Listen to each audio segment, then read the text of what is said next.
Hi there, children. Welcome back to Alone in a Basement. This story I'm about to read is one of my favorite stories ever. I've heard it on YouTube a couple of times before, and for some reason, the author, who is an amazing individual, decided to give me permission to do this, even though I have almost no following. So hopefully I do a good enough job for him. Either way, here you guys go. I hope you enjoy it.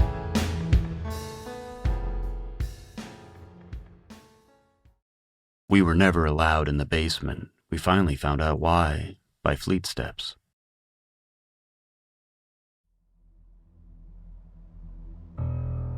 A day, a week, a year. Just arbitrary measurements of the relative force that is time. One person's future is another person's past, and time is a fickle bitch, blah, blah, blah. I'm getting ahead of myself. Let's just start at the beginning and see where it ends up. 10 years ago, a drunk driver had killed my parents.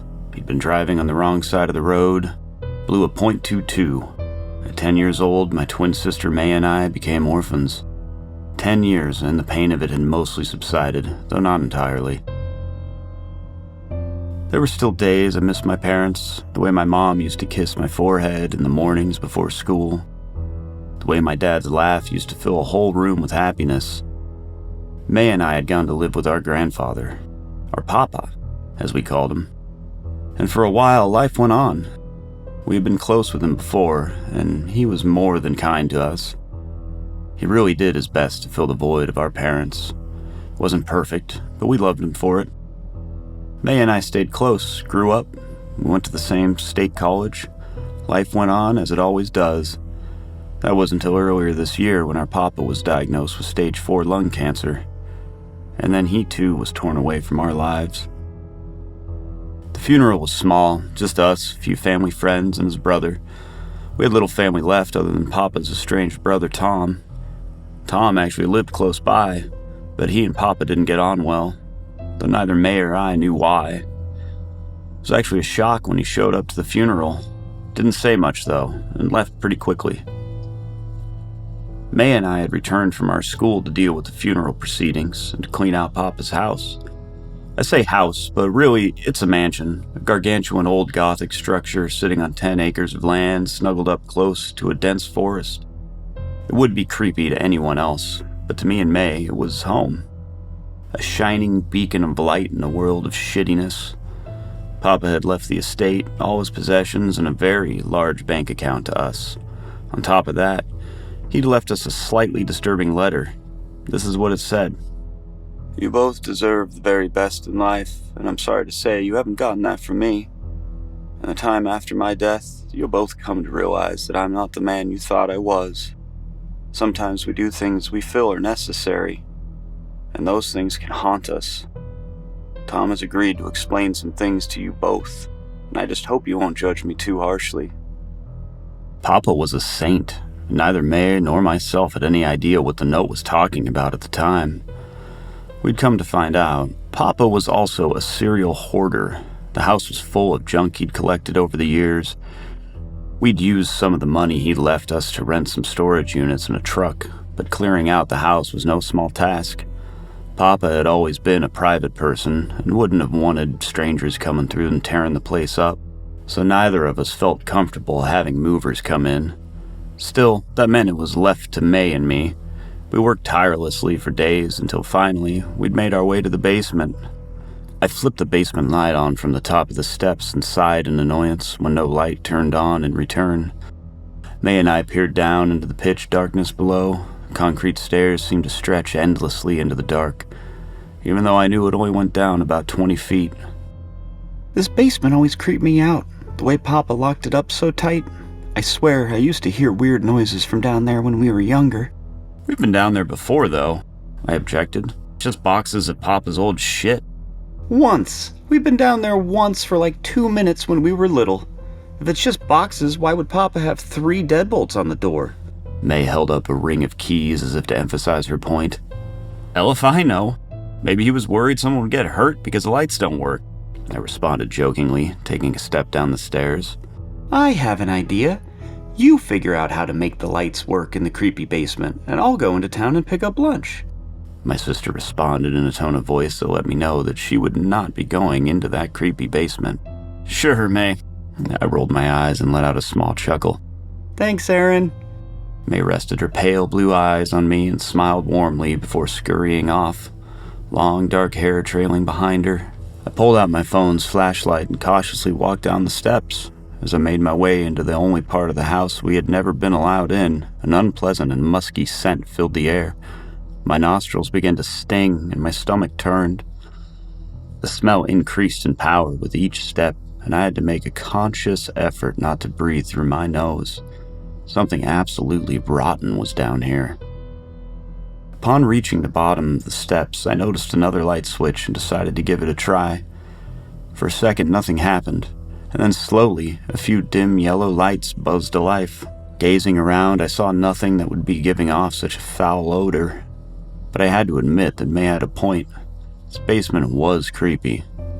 I could only see faintly by the flickering light that barely permeated across the basement, and the walls needed desperate help as the paint was hanging off in strips everywhere. On the far side of the room, blocked by several boxes, was a small door that presumably led to the septic tank. The place looked like a dungeon, to be entirely honest. Countless stacks of unmarked boxes were piled high around me, and I realized this was going to take hours. I let out a long sigh before beginning the laborious task of transporting them to the U-Haul in the driveway. An hour later, I'd barely made a dent, and my back was aching. Deciding to take a break after the next box, I bent down, and as I attempted to lift it up, the bottom gave way and its contents haphazardly spilled out all over the ground. I shouted into the musky, humid air. I looked down at the spilled contents and realized there was a pile of leather journals at my feet. Defeated, I sat down on the cold concrete ground and grabbed the journal closest to me. It looked ancient, and the leather was soft and worn. I flipped the book around in my hands and noticed stitching on the spine. June 1950. Curiously, I unclasped the leather buckle of the journal and opened the front cover. Inside there was a photograph taped to the back of the cover, and I pulled it closer to inspect it. The photo contained a couple in front of a few apple trees. The man looked familiar and appeared to be in his mid-20s. He was smiling happily, and I noticed he was holding a small baby cocooned in a blanket. Laying her head against the man's shoulder was probably the most beautiful woman I've ever seen. She had a pale complexion contrasted by long, jet-black hair. Her most captivating feature was probably her emerald-colored eyes that seemed to shine. I stared at her, mesmerized by her beauty. Eventually, my eyes darted the familiar, tooth-filled smile of the man for a few more seconds before realization dawned on me. This was a photograph of my grandfather, decades younger than I'd ever seen him, but him all the same. I wasn't sure why, but I started to feel uneasy. There was nothing wrong with the scene and the image itself, but something was poking at the corner of my mind, putting my fight or flight response on edge. I couldn't explain why, but there was definitely something very wrong with this picture. I stared blankly for a few moments before my eyes widened in disbelief. The image I was looking at was clearly old, and the journal was dated to 1950, but the picture was high resolution with brilliant, vibrant color, clearly taken by an advanced camera, even by today's standards. I quickly flipped through the pages of the journal, only to see page after page of handwritten words. I recognized my papa's handwriting and noticed each entry was signed by him. I set the journal down and opened another, only to see it, too, had a high-definition photograph of my papa. This time, however, he was dressed in an army uniform, smiling from atop the largest horse I had ever seen. Not just a big horse, but impossibly big. It was hard to tell without a better frame of reference, but the horse had to be nearly the size of an elephant. My papa had never been in the army. He'd been an investment banker. This journal was also filled with handwritten entries from my grandfather. Confusion swirling in my mind, I opened journal after journal. I saw more photos, one with my grandpa and a group of young men in army uniforms, all smiling on top of what looked to be an airship. Another with him in civilian clothes, with the same green-eyed woman to his right. and to his left there was a boy in his late teens that I recognized to be Tom. My jaw dropped when I noticed an under-construction Eiffel Tower in the background. Some journals had photos while some did not, but they were all dated between 1948 to 1955. I found the earliest journal, which began on March of 1948, and began to read. I'm not entirely sure what I should be writing here. Jade says just to write about my days and what happened, but it feels odd. It's for her though, so I'll write. She told me she'll want to read all about my adventures after I get home from the war. I suppose I best make life sound interesting for her. I'm at the station now, and I ship out in a few hours to Germany. The British Republic is advancing on Berlin at this very moment. And if the American forces can't repel the unified powers, then there really is no hope for any of us. There's even been talk of the unified powers developing a new type of soldier, people with unimaginable strength and speed that can take down entire companies. Hey Aaron, food's here! I'm gonna go hang with Chelsea for a bit. Make sure you eat, okay? May called from the top of the steps. Her voice ripped me from the journal. Yeah, thanks. I'll see you later. I mumbled as she left. Wasn't quite sure what I was reading yet, but I dove back in.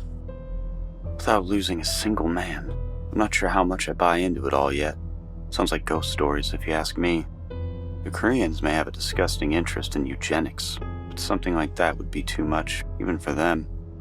Anyways, at least I get to ride the transatlantic Hyperloop on the way to Europe. They say it'll only take 5 hours to cross the pond in it. I love you, my dearest Jade. Just as I finished reading the entry, I heard a loud thump and the sound of metal scratching against metal. I froze and listened again for several seconds, till I heard the same metallic sound again, followed by a deep rumbling and a hacking cough. My head whipped around, trying to zero in on the sound. The metallic scratching started again, lasting longer this time, and my stomach sank as I realized it was coming from the door to the septic tank area. Something or someone was in there making that sound. Now, I'm pretty fit, and I wrestled in high school, and admittedly I have a decently sized ego. While it may not have been the smartest thing to do, I wasn't too scared as I approached the door, confident that I would be able to handle whatever was on the other side. I wrapped my hand around the doorknob.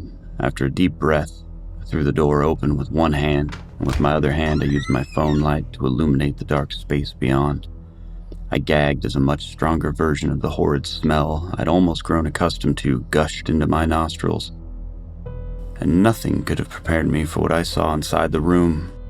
The floor and the walls were encased in concrete. The ceiling looked to be made of steel, and a couple feet past the doorway, thick steel beams descended from the ceiling every few inches. It was a giant cage, and in that cage was the most horrific creature I'd ever laid eyes on. It was laying down, but I could tell it was easily 7 feet tall. Its skin was a sickly gray and littered with bumps and sores. Its muscles seemed ready to pop out of its skin. Around its neck was a sturdy-looking metal collar that had a long chain leading into the concrete to the far wall.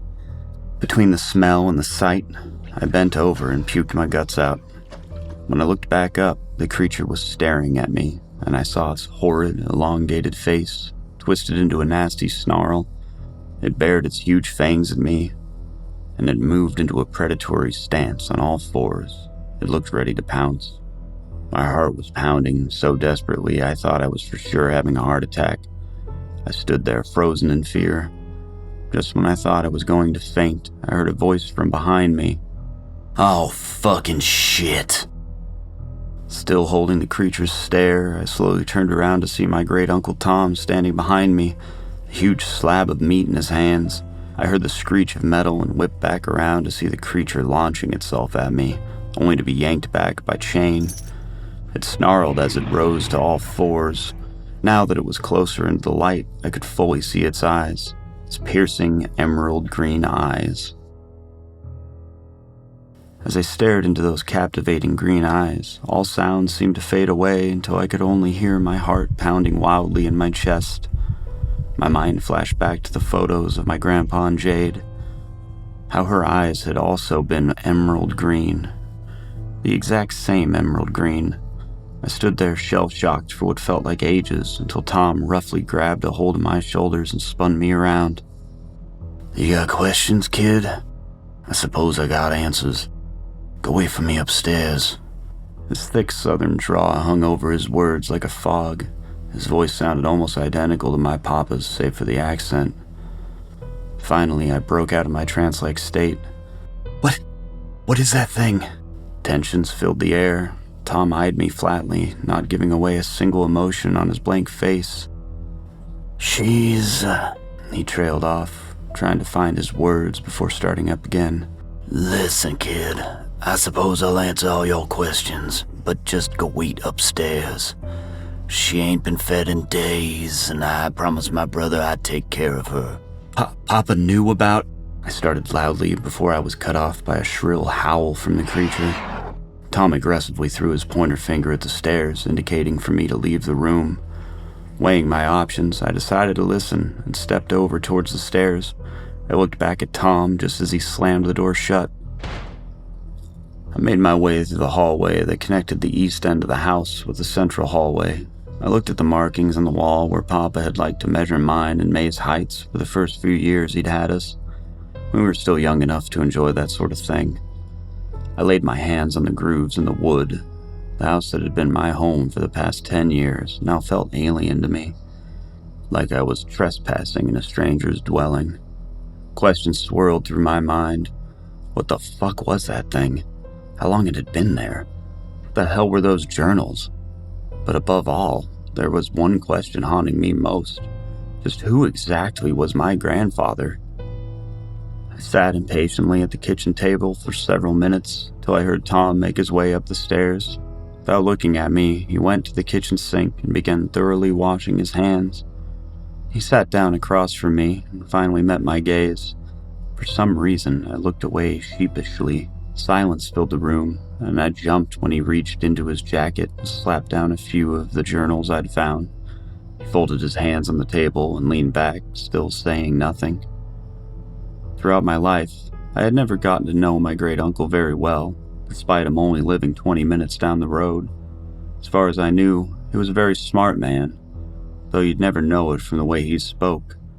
I knew he'd made quite a career for himself working as some sort of military contractor, weapons development or something like that. Tom had never gotten on well with Grandpa, only speaking to his brother on rare occasions, and he spoke to May and I even less, regarding us with sheer indifference whenever he was around. His disinterest in us had always stuck with me, but now I finally seemed to have his attention. "How much of these you read, kid?" he asked curiously. "Some, not much," I replied vaguely. "Is that her down there, Jade?" "Nah, not for a long time now. That down there is what's called a failed fucking experiment. During the war, the unified powers were trying to create a super soldier of sorts to fight in the front lines. Almost did it too, until the US developed that atom bomb and threatened to use it, brought things to a tidy and neat close.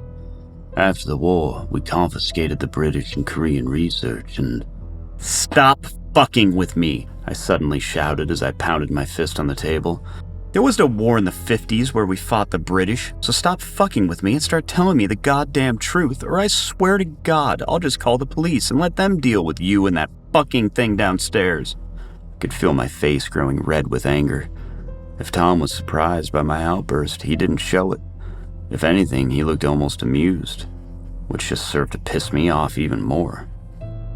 "Right. I thought maybe you'd put it together by now. My brother said you was intelligent and all," and pondered for a moment before going on. "Kid, I don't reckon you know much about quantum physics. String theory, Einstein-Rosen bridges, ringing a bell in that hot head of yours?" It wasn't, but I didn't want to give him the satisfaction of telling him that. "Get to the point," he smiled in a not unkind way.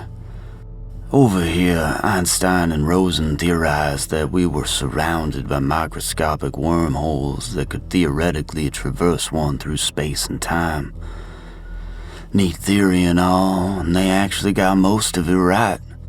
The distinction between most and all, though, is found in the actual function of said wormholes. Instead of simply connecting to a different point in time or space, they connect to different points in time, space, and realities. I wanted to yell again, tell Tom what he was saying was insane, but I held myself back, mostly because he seemed to be confirming what I had begun to suspect. He paused for a moment, sensing my indecision to protest his words. Once he was satisfied that I'd stay quiet, he went on. You get what I'm saying? Each of these bridges connect to different realities, different universes. Some are similar to yours, ours. Some aren't so much. They all start the same way, with the Big Bang. They all have the same fundamental laws of physics because of that. But at some point, they all go ahead and diverge. Still with me, kid? He paused for a moment, as if to get confirmation from me. They all have some event that does or doesn't happen, and they all progressively get more different. Me, your mama, Jade, and my big brother, Justin. We're from one that's pretty close to this one, all things considered. Far as I can tell, divergence happened in 1678, when America split off from Britain almost 100 years before they did here. Somehow, through a series of cause and effect, that event culminated in a different world. My world. Where technology was pretty damn far ahead of where it is here, amongst some other things. Like wars being fought on different schedules with some different players involved. People there are different too, more intuitive. My mouth hung wide open at this point. This was fucking insane. You said was. What do you mean technology was pretty far ahead? I asked suspiciously. Well, I was getting to that. After the war, we confiscated their research. Turns out they were using a strain of man-made virus to infect and alter people's DNA, turning them into stronger and faster things. I was just barely out of college when they brought the virus into the paramilitary facility I'd landed a job at. Should have been destroyed. It's unnatural changing a human body like that. Eventually, viruses did what viruses do, and it got out. It infected people. It mutated. It started changing people way past the initial scope of the project, turning them into mindless beasts. It spread like a goddamn wildfire. Within a matter of weeks, the whole world was either turned or eaten. Travels through fluids, so most bites do the trick. That's what happened to poor Jade down there. I didn't know she was infected until we got here, and I never would have let her come otherwise. I've wanted to put her down for the last 40 years, of course, but my brother refused, unable to part with the love of his life. God, we used to argue about it. But on his deathbed, my big brother begged me to take care of her until I couldn't. And of course, I couldn't deny an asking like that, now could I? So here we are, kid. I get to keep her alive because the knot would be spitting on my brother's memory. Upon finishing, Tom laid back in the chair and nodded towards me, as if to indicate that it was my turn to speak again. I was still unsure of what to believe at this point, but in my heart it felt like what he was saying was true, however improbable. Prove what you're saying is true. Show me, I demanded. Your grandmother downstairs ain't enough for you? He gave a sharp laugh before standing up from his chair. Oh, come on then. Tom started walking out the back door that led to the yard and the forest beyond. He beckoned for me to follow, and we hastily made our way into the crisp winter air. I was led to the back end of the property where my papa's tool shed sat. Although we'd never had any reason to enter it, Papa had always kept it locked, citing theft concerns. Now I knew that wasn't the only reason. Tom entered the combination of the lock and swung the door open to reveal the shed's rather unimpressive contents. Tools layered the walls, along with cobwebs, and dirt coated the floor in a thick grime. It was clear no one had been here for years. Going to the back corner, Tom began tapping around the floor with his heavy boot, listening closely as he did so. Suddenly, he grabbed a crowbar from the wall and began prying up floorboards. "Come help me with this," he commanded, and I quickly stepped over to him and saw a large cube-shaped brown safe had been revealed under the floor, probably about 2 feet tall and 2 feet wide. I felt another pang of betrayal at yet another secret my papa had hid. The safe was deceivingly heavy, and it took us a couple minutes to fully extract it from the floor and up onto the work table. Without me needing to prompt him, Tom entered in a combination and the safe swung open. Tom began carefully removing its contents. First, there was a picture of who I assumed to be my papa and Tom with their arms wrapped around each other's shoulders, both young children. They were in New York City. I only knew it was New York because of the Twin Towers in the background filling up the skyline. Next, he pulled out a wallet and removed several dollars of different denominations from it. The catch, though, was that these dollars were blue and had the faces of men and women I've never seen before. I inspected them closely, and they certainly felt real. After that, he pulled out a revolver that belonged in a sci-fi movie. I don't know how to explain it, but when Tom lifted it up, it almost became alive. It morphed onto and around his hand. "Neural interface. Designed this myself, actually," Tom said as the gun morphed back into its original form. He sat it down carefully. At this point, I had to say I was pretty convinced, but the next item he pulled out shred any modicum of doubt I may have still been harboring. Tom pulled out a large sphere that swirled with cosmic colors. Just by looking at it, it was clear that this was an alien object. I watched as it turned blood red at Tom's touch, and then swirled to a cosmic purple and then a deep ocean blue. I reached for it. Tom grabbed my hand painfully. Don't touch this. Touchy and volatile to begin with. Might have gotten worse after all this time." I looked at him quizzically. "That's what got you here, isn't it?" He nodded very seriously. And then my world came shattering down, because it was that exact moment I heard an ear-splitting scream echo across the yard from the house.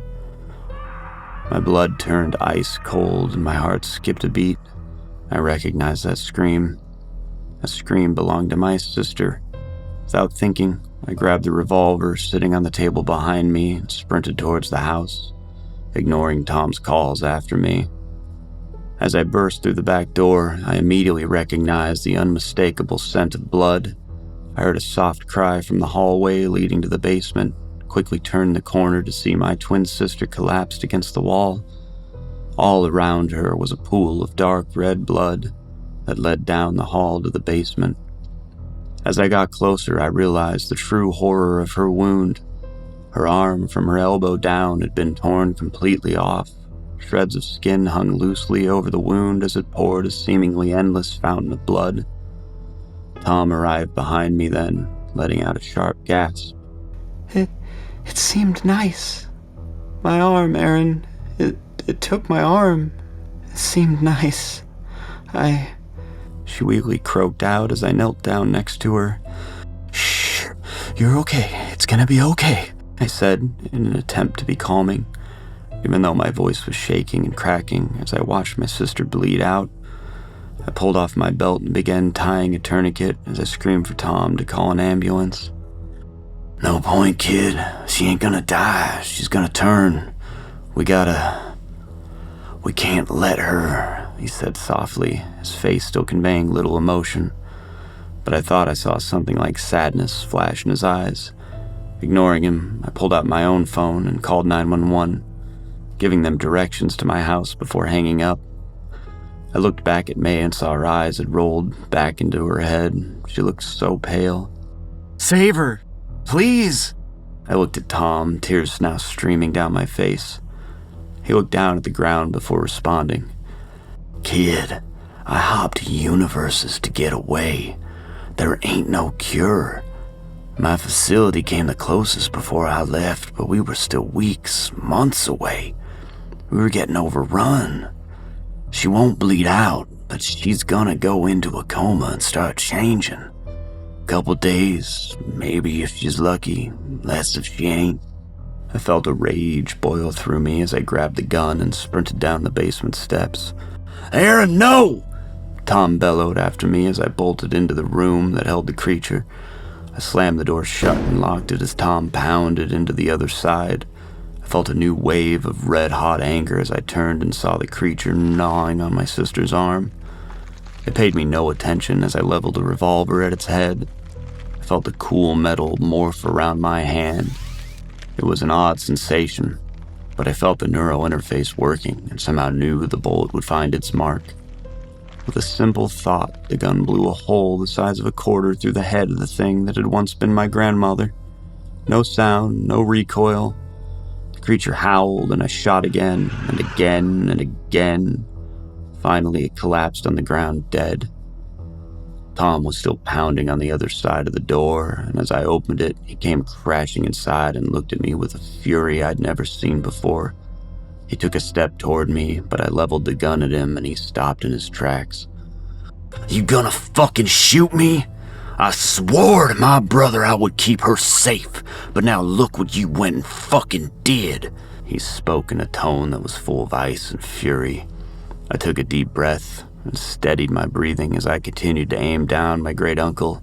I had a plan, albeit a shitty one. If I was right, I'd be able to save May. If I was wrong, I'd probably die for it. But I had to try. I had to try and save the only family I had left. I realized I could hear ambulance sirens in the distance, growing louder. I steeled my resolve. The time was now or never. "You said it yourself, Tom. Your facility came closest to a cure. We need to go there. You're taking me." The anger in Tom's face disintegrated instantly, replaced with pure terror.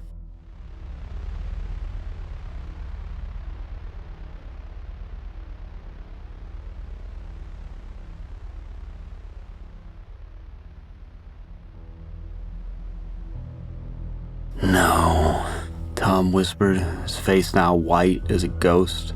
The ambulance sirens were growing in volume. We had to go now. I wasted no time in pushing Tom towards the stairs, poking the gun barrel into his back. "Aaron, you have to stop this. I can't go back. You have no idea what was happening when we left. We'll die." Tom's voice was almost whining as he pleaded to me. We crossed from the top of the stairs into the threshold of the hallway, and I was shocked to see May's arm had stopped bleeding.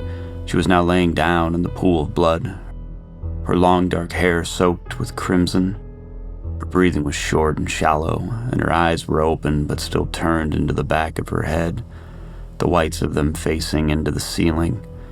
Seeing her in this state was painful, and it took everything I had not to stay with her. The only way I could help her now was to keep going with my plan. I shoved Tom through the hallway and out the back door towards the shed. His begging had turned into stoic silence. Neither of us said anything as we approached the shed. Every few feet I had to shove him forward as his feet dragged along, the only sound being the shrill of sirens, louder each second.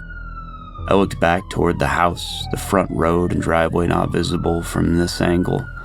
If I had to guess, they were going to reach the house any second now. My hope was that the ambulance would rush May to the emergency room, and there the doctors might be able to slow down the virus and buy me some extra time. I stumbled into Tom as he froze like a statue in the doorway and began to speak. "Kid, there's something about all this I haven't told you. The device, it can't correctly account for temporal variance. It was just a prototype and it never got figured out, you hear me? I'm saying I don't know what year we'll be coming out. And if against all fucking odds we make it back, I don't know what year it will be here. We got here 5 years after we left in my world. I don't even know for sure if this damn thing still works, and if we'll be going to the right place. You need to stop this before you get us both killed." I considered Tom's words for a moment. If what he was saying was true, then this whole thing could be less than hopeless, but he could just as easily be lying to avoid going back to his world. "I'll take our chances," I told him while simultaneously shoving him the rest of the way into the shed. The orb was still sitting on the work table, now devoid of any color other than the opaque, milky white that seemed to signify the off mode. Tom stood there, not moving a muscle. I'm not gonna say it again, Tom. I will fucking shoot you right now to save her. You might be a coward who's willing to let May die, but I'm not. I won't. I don't want to hurt you, but you need to take us there now, I exclaimed. Now I could hear voices coming from the house. It wouldn't be long until first responders and police were swarming the property. Tom let out a resigned sigh before picking up the device. When he did so, it came to life and swirled with a beautiful shade of orange that reminded me of a cloudless sunset. Foreign symbols suddenly appeared around the orb, and Tom began tapping them in a sequence. When he seemed to be done, Tom turned to face me, stood staring at me for a moment before looking back at the orb and tapping a few more symbols. Tom removed his hands from the orb, and to my amazement it hung there, suspended in midair. "Last chance, kid." I forcefully dug the gun into his back. Tom said nothing, placed a finger onto the orb, and gave it a quick spin. The orb swirled with color and began to spin faster and faster until it became a blur. The air pressure in the shed changed, and a heat began to emanate from it. The temperature of the room quickly rose. "Stand close, kid. When you feel yourself go, expel all the air from your lungs. It ain't fun, and it hurts real bad," Tom told me. I inched slightly closer to the spinning orb, but the heat coming from it felt like it was searing my face. I was beginning to sweat now, and still the orb seemed to spin impossibly faster. A roaring that came from everywhere filled my ears, and I felt dizzy. I thought I could hear Tom praying, but the deep roaring was so loud I wasn't sure. Suddenly, every atom in my body screamed with pain. It was like someone was sticking every single bit of my body with white-hot knives and twisting them for good measure. I screamed. My vision started to fade to black, and I exhaled deeply. And then falling. But I wasn't falling through the air, just falling through nothing, a void. The pain stopped as quickly as it had come, and a sensation of peace filled my being. Blissful nothingness continued. It just went on, falling through an infinity of nothing for eternity. Maybe it went on for a few seconds or minutes or days or years. Maybe it never happened at all. I remembered where I was, what was happening. I attempted to breathe, but it was like trying to breathe underwater. The calmness that had come over me was replaced with a panic. Finally, just as I thought I'd suffocate, I could feel a breeze gently flowing by me, and I opened my mouth to gulp in the cool air. Impact. My head bounced as my back collided into the ground. The gun I'd been holding was knocked out of my hand, and the world faded to black. Sometime later, I gained consciousness and felt a sharp pain where my head had collided with the ground. I opened my eyes and could see a sunny blue sky above me. The sky seemed a brighter blue than normal, actually. Slowly, I turned my head over and realized that I was laying in the tall grass of a meadow. Surrounding the meadow, there was a thick forest of trees. I sat up, still struggling to take full breaths. Fortunately, though, it didn't feel like I'd broken anything. Looking around, I saw Tom lying face first in the tall grass a few feet away from me, and the orb sat on the ground between us. "Tom," I asked. My heart began to race as Tom didn't respond. "Tom!" I asked again, urgency beginning to fill my voice. I pushed grass out of my face as I crawled closer to him, flipped him over on his back, and began shaking him to no response. Dread began to set in. There's no way I'd be able to survive here without Tom. If he was dead, then I was beyond fucked. So was May. Suddenly he groaned, and his body shifted slightly. He was alive, thank God. Relief flooded over me as his eyes snapped open. "Jesus, I thought you were dead," he said as I helped him sit up. "Might as well be," he muttered. "We'll both be dead within a day." He narrowed his icy gaze at me, and I began to reply before I was cut off by a loud, animalistic howl in the trees at the far side of the meadow, followed by what sounded like running.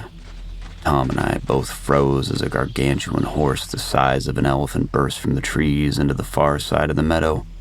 I remember seeing the photo of my papa riding one of these creatures. "We bred them to be much larger here," Tom commented as the horse galloped away. Something wasn't right, though. What spooked it? I wondered aloud. As if on cue, 3 humanoid creatures came crashing into the meadow on all fours, bounding after the horse. My heart sank as I immediately recognized them to be the same type of creatures as Jade. These were much larger, though, and seemed to be in much better shape.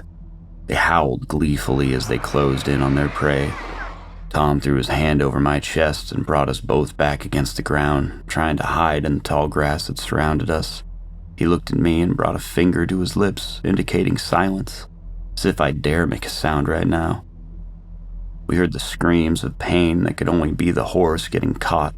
It called out in agony for several minutes. It felt terrible, but there was nothing to be done. After what felt like forever, the horse's cries finally stopped, and then only the sound of tearing flesh was left. Just as I started to think that maybe I'd make it out alive, my phone began to buzz in my pocket, and my morning alarm chimed through the air. I had 2 thoughts at that moment. The first was that at least half a day had passed since we'd left. The second thought was that I was going to die. Right now. Tom looked at me with a mix between fury and terror. My hands fumbled as I attempted to silence my phone. After several long seconds, I managed to stop the alarm. I turned my head towards where the creature had been, and to my dismay, all 3 stood straight up and motionless, staring at me. Their faces were soaked in blood, and they had a ravenous, predatory look in their eyes. The tallest of them was easily over 9 feet, and I cringed as its brown eyes met mine. It opened its mouth in a twisted version of a smile to reveal its long, yellow canines. Suddenly, it began to scream, followed by the other 2. The sound was horrid, but just as suddenly as it started, it stopped. It snapped its jaw shut, and got back down on all fours, still staring at me. "Fuck!" I heard Tom say from behind me. At the sound of Tom's voice, the creatures began sprinting towards us with impossible speed. Their skin bulged with dense muscles as they bounded towards us, thrilled with the notion of fresh prey. I had to agree with Tom. Fuck. From movies and TV, I've always heard that your life flashes before your eyes when you're about to die. Time suddenly moves down to less than a crawl, and everything you've ever experienced runs through your brain at lightning speed. Maybe it's the universe's way of rewarding you for a happy life, letting you live it all one last time, or punishing you if you lived a bad one. In my case, as the mutant creatures sprinted towards Tom and me at an impossible speed, time did move down to a crawl. However, instead of my entire life replaying, my only thought was of my sister, May, lying mutilated and unconscious on the floor of our house, awaiting her inevitable transformation into one of these creatures that was now going to end my life. The creature closest to me had its mouth open, and I could see its long canines were stained red with blood. It was only about 30 meters away now, and I knew outrunning it would be hopeless. But still, humans were the product of eons of evolution, and buried deep inside all of us is a survival instinct that kept us alive throughout history, and will keep you fighting until the very end, even against insurmountable odds. Even against 3 impossible monsters whose only purpose is to kill. I jumped up and faced the creatures. "Run!" I screamed to Tom, glancing over. I saw he was already booking it to the tree line. I didn't have time to see whether he made it, though, because the closest mutant had closed the distance to me. As it lunged towards my neck, I attempted to dive out of the way. By mere inches, I managed to avoid the creature's teeth, and my body slammed into the ground, knocking the air from my lungs. With no time to react, I felt my body being violently hoisted up by my arm. My shoulder ripped out of its socket with a sickening pop as the mutant dangled me in front of its face. I screamed in agony and fear as it brought my head closer to its mouth, which was opened unnaturally wide. Hot, putrid breath filled my screaming mouth, and I could see bits of flesh dangling between its teeth. Behind the one that held me, I could see the other 2 had reached us and were circling us in excitement. Tom was nowhere to be found. Acting on pure instinct, I did the only thing I could do. I pulled my head back, and then with all the force I could gather, I smashed my forehead into the creature's long nose. It was like slamming into concrete. Blood began to pour down my head, and I saw stars. However, my headbutt had done the trick. The creature let out an annoyed yip and tossed me away from it. Sending me careening through the air, I landed face down on the ground, sending yet another wave of pain through my body. Blood filled my mouth and gushed out my likely broken nose. Using my good arm, I began to crawl, felt my hand come into contact with smooth metal, and despite everything, I gave a smile. A faint sliver of hope started to grow in my mind as my fingers closed around the gun that I had dropped when we first arrived. Forgetting the waves of agony that shredded through me every time I moved, I flipped my body over and sent a bullet straight at the mutant that was now towering over me. The bullet ripped through the top of its mouth and exited out its long nose, but it didn't kill it. Instead, the mutant screamed as it reared back to land a blow on me. Before I could shoot again, the creature's head exploded, and the sound of what seemed to be thunder crackled through the meadow. Its body dropped lifeless in front of me. The other two creatures howled at this and glared at me with vicious hatred.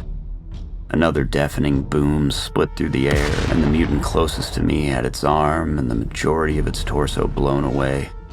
Although they were probably 20 feet away from me, I felt hot blood and bits splatter across my face. Before I could understand what had happened, the other mutant began to sprint away towards the trees, completely forgetting about me. Again, a boom sounded, and the mutant's leg nearly tore off, only held together by strings of flesh. The creature fell forward and rolled, letting out a terrified scream as it began frantically pulling itself toward the tree line. Finally, one more boom rang out, and the mutant dropped dead as a hole the size of a dinner plate appeared in its torso. For a moment, there was an eerie silence that filled the air. I was alive. "Tom! Tom!" I called out. My voice sounded harsh in the total silence, and blood filled my mouth, making it difficult to speak. The world came alive again as several dark gray figures materialized from the tree line. My heart jumped at the thought of more of the mutants entering the meadow, but I was quickly relieved once I recognized them to be human. My vision was blurred from pain and fatigue, but they seemed to be wearing dark gray body armor with helmets that covered their faces. They were distinctly military and almost looked like stormtroopers. I would have laughed if I hadn't almost just died. There were about 20 soldiers or so, and most of them were holding what seemed to be gray assault versions of the pistol that I still held in my hand. But two of them were holding what looked like a cross between a cannon and a sniper rifle with a large folded tripod attached to the front. These must be what had made the thunder sound. As the soldiers were closing in on me, I could tell they were saying something, but I couldn't quite make out what. They stopped several yards away and raised their guns at me. "Put your weapon down now!" I realized I was still holding the pistol and dropped it to the ground. They kept their guns leveled at me and began to move closer before abruptly stopping again. "Blood on him! Medic up front!" The lead soldier called out in a female voice. I noticed she had black stripes down her shoulder pieces. Shit, I had completely forgotten about the creature's blood hitting my face when the soldiers had killed it. Terror began to rip through my body as I remembered what Tom had told me. The infection spreads with fluids. I was pretty sure none had gotten in my mouth or eyes, but it had all happened fast and I couldn't be positive. "On it!" One of the soldiers moved forward from the back. As he approached me, I noticed he was carrying a small duffel bag. The soldier knelt down in front of me, tossing my pistol back towards the others, who were still pointing their guns at me. He opened the bag and removed a small case, which he then flipped open. Inside was the largest syringe I had ever seen, filled with a faintly yellow liquid. Now, I consider myself a fairly brave person, but there's something about needles that have always fucked with me, and this needle was gigantic. I'd been silent up until this point, but I'd be damned if someone was just gonna jam me with a needle without my permission. "What the fuck is that? No fucking way!" I yelled, desperately trying to pull away. The soldier didn't respond, and instead I felt his fist collide with my jaw, knocking me to the ground.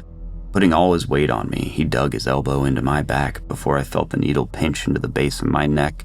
In my pitiful state, there wasn't much I could do to fight back. As quickly as it had happened, the soldier was off of me, and I laid there in the grass breathing heavily. "He's clear, ma'am," announced the soldier that had stuck me with the needle. It dawned on me that I may have just been injected with a cure. My mind raced at the possibility of using it for May. I noticed the soldiers had started to fan out a bit and were inspecting the meadow and bodies of the mutants they had killed. Although a few had stayed with their guns still on me, I turned towards the soldier that seemed to be in charge. "Thank you for saving me. Please, did you see another man here?" My great-uncle was with me and... She held up a hand and cut me off. Colonel Braddis of the NUSR. We picked up an energy signature from this location. Tell me, what happened here? She commanded in an authoritative voice. I also noticed she had the exact same southern accent as Tom. I opened my mouth to talk before closing it again. Despite saving my life moments ago, she didn't seem as though she wanted to help me. I had a strong feeling that I shouldn't be too open with her about my origins. Don't make me say it again, she said in a sinister tone. Before I could think of a convincing lie, her attention was drawn away from me and to another soldier. Ma'am. I turned my attention towards the soldier and saw with dismay that he was picking up the orb. The colonel stared at it for a moment before removing her helmet and handing it to another soldier. I couldn't see her face since her back was to me, but short blonde hair covered her head. She stared at the orb for a few more moments before finally turning around to face me. A ravenous smile plastered across her face. Now that I could see her, I would have considered her pretty if she wasn't so fucking terrifying. She was probably late 30s, her hair almost a goldish white that I don't think exists in my universe, and her eyes were a light amber color that bore into my being. Now just where did you get that? She asked in a clearly fake sweet voice. I kept my mouth shut, and her fake smile was replaced by a quick flash of anger before she went on. If you'd believe it, I used to have one of those before it got stolen. Someone took it from me before leaving us all here to die almost 10 years ago. Took a few people with him, and I just keep wondering where they all got off to. I kept my face as emotionless as possible, returning her angry stare with what I hoped was equal intensity, though I'm sure it wasn't. Seeing as how fucked up and broken I was, she considered me for a few more moments before switching back to her overzealous grin, revealing a set of pristine white teeth as she continued on in her fake sweet voice. Let's start over. You said you was looking for someone, right? Your great uncle? I think he and I might have a few things to talk about. As I kneeled in the meadow, gun to my temple, I wondered how everything went to shit so fucking fast. Then I just remembered that my whole life was shit and everything made sense. Colonel Braddis began shouting towards the trees again. You have exactly 10 seconds to show yourself before I turn this boy's brains into jelly. 10. 9. I winced as the soldier pointed his rifle at me and dug the barrel into my temple. Once I'd refused to tell them where Tom was, only because I didn't know. They dragged me to the middle of the clearing and started this shit. 8. 7. 6. I wondered if Tom was still around. 5. 4. I wondered what it was like to die. Maybe it was just like hopping universes, an endless bliss of nothing. 3. 2. Forgive me, May. 1. Just then, I heard Tom shout from somewhere amongst the tree line. For fuck's sakes, Helena! He's just a fucking kid! Tom called out as he emerged from the forest, hands in the air. Helena? Tom knew this bitch? Honestly, I was surprised he came to my rescue, seeing as I'd threatened to kill him if he wouldn't take me here just a bit ago. Colonel Braddis' eyes widened as the rest of the soldiers converged on Tom, forcing him to his knees. She approached him with awe, and the soldier with a gun to my head dragged me along, my body screaming in pain from all the injuries I had sustained. I truly can't believe my eyes. Tommy, is that you? It is you, ain't it? Tom Lanson in the fucking flesh. She gave what looked to be an actually genuine smile. You got old, Tommy. Tommy? What the fuck? Colonel Braddis approached Tom and gently placed her hand on the side of his face. Neither of them said anything for a moment. It was clear a lot of unspoken words were exchanged. Tom seemed almost embarrassed, while the colonel looked unmistakably sad, before noticeably becoming angry. Finally, Tom opened his mouth to speak, but was cut off by Colonel Braddis' gentle touch, becoming a harsh blow to his face. She struck him again and again. He spat out a mouthful of blood. Just then, the colonel raised a hand to her ear, and I noticed she had a small earpiece in. She listened intently for a moment and then began barking orders at the soldiers. The ones not securing Tom and I bolted into action and began packing everything up. She turned back to Tom, who began to speak. I never meant for it to happen like that, Helena. You know I... Colonel Braddis held up a hand, and the soldier closest to him slammed the butt of his rifle into Tom's head. He collapsed forward onto the ground and let out a long moan. All this time, it's still nothing but empty lies. Colonel Braddis spat. You took something that belonged to me. You tried to kill me. We don't have time anyways. My pilot just tagged a horde of them things coming right at us just a few moments ago. As much as I'd love to watch you get torn to shreds, I don't think the higher-ups would be too happy. Just then I heard the purr of a rapidly approaching engine. I stared in awe at the hovercraft making its way over the meadow. It was shaped like an oblong spaceship with a huge whirring fan in its belly, and two more jutting out from the back. As it began to land on the other side of the meadow, legs extended from the craft's body, keeping the whole thing a few feet off the ground. One side of the craft was open and had no door, similar to what you'd see on a military helicopter. The soldiers flew into motion, quickly packing up those cannon weapons and dragging Tom and I into the hovercraft. I screamed and held back tears as my still dislocated arm was yanked in front of me and thick metal cuffs were slapped on my wrists. Rows of seats with windows lined the inside, with an open pilot's compartment in the front. As they loaded me up, I glanced into the pilot's area and was surprised to see it looked fairly straightforward. With only a touch screen and a steering unit, I was shoved into a window seat opposite the opening of the craft behind Tom. Just as inhuman howls permeated through the trees, the soldiers froze for a moment before jumping back into action. If I thought they were rushing before, they were in overdrive now. The howls of the creatures were getting louder and more numerous. I suspected dozens of them nearby. Even with the weaponry these soldiers had, it was far too many to fight. From my spot in the craft, I could look out the opening and see the soldiers tasked with securing the orb. It was the medic who had injected me with a syringe. He had dumped some of the medical contents of his duffel bag on the ground, desperately trying to make room for the orb. The sound of the mutants was becoming deafening, and he was moving frantically. His hands were noticeably shaking, and he was having trouble with the cot zipper on the bag. The first of the mutants cleared the tree line, and Colonel Braddis started screaming at him from the entrance of the craft. The soldier grabbed the still open bag and began running as fast as he could manage. For a moment, he seemed like he might make it, but the bag bounced wildly as he sprinted, and the goddamn orb bounced right out of the bag and onto the ground, rolling a few feet away. Colonel Braddis started shouting obscenities at the men inside the craft, and a few of them jumped out and opened fire on the creatures closest to the medic. They downed it, but several more had entered the clearing now. The medic dropped the bag and grabbed the orb, continuing his sprint towards us. The hovercraft began to rise, and Colonel Braddis turned her fury towards the fearful pilot, demanding that he stop the ascent. He began arguing with her, and they exchanged some angry words before the colonel pointed her gun at him.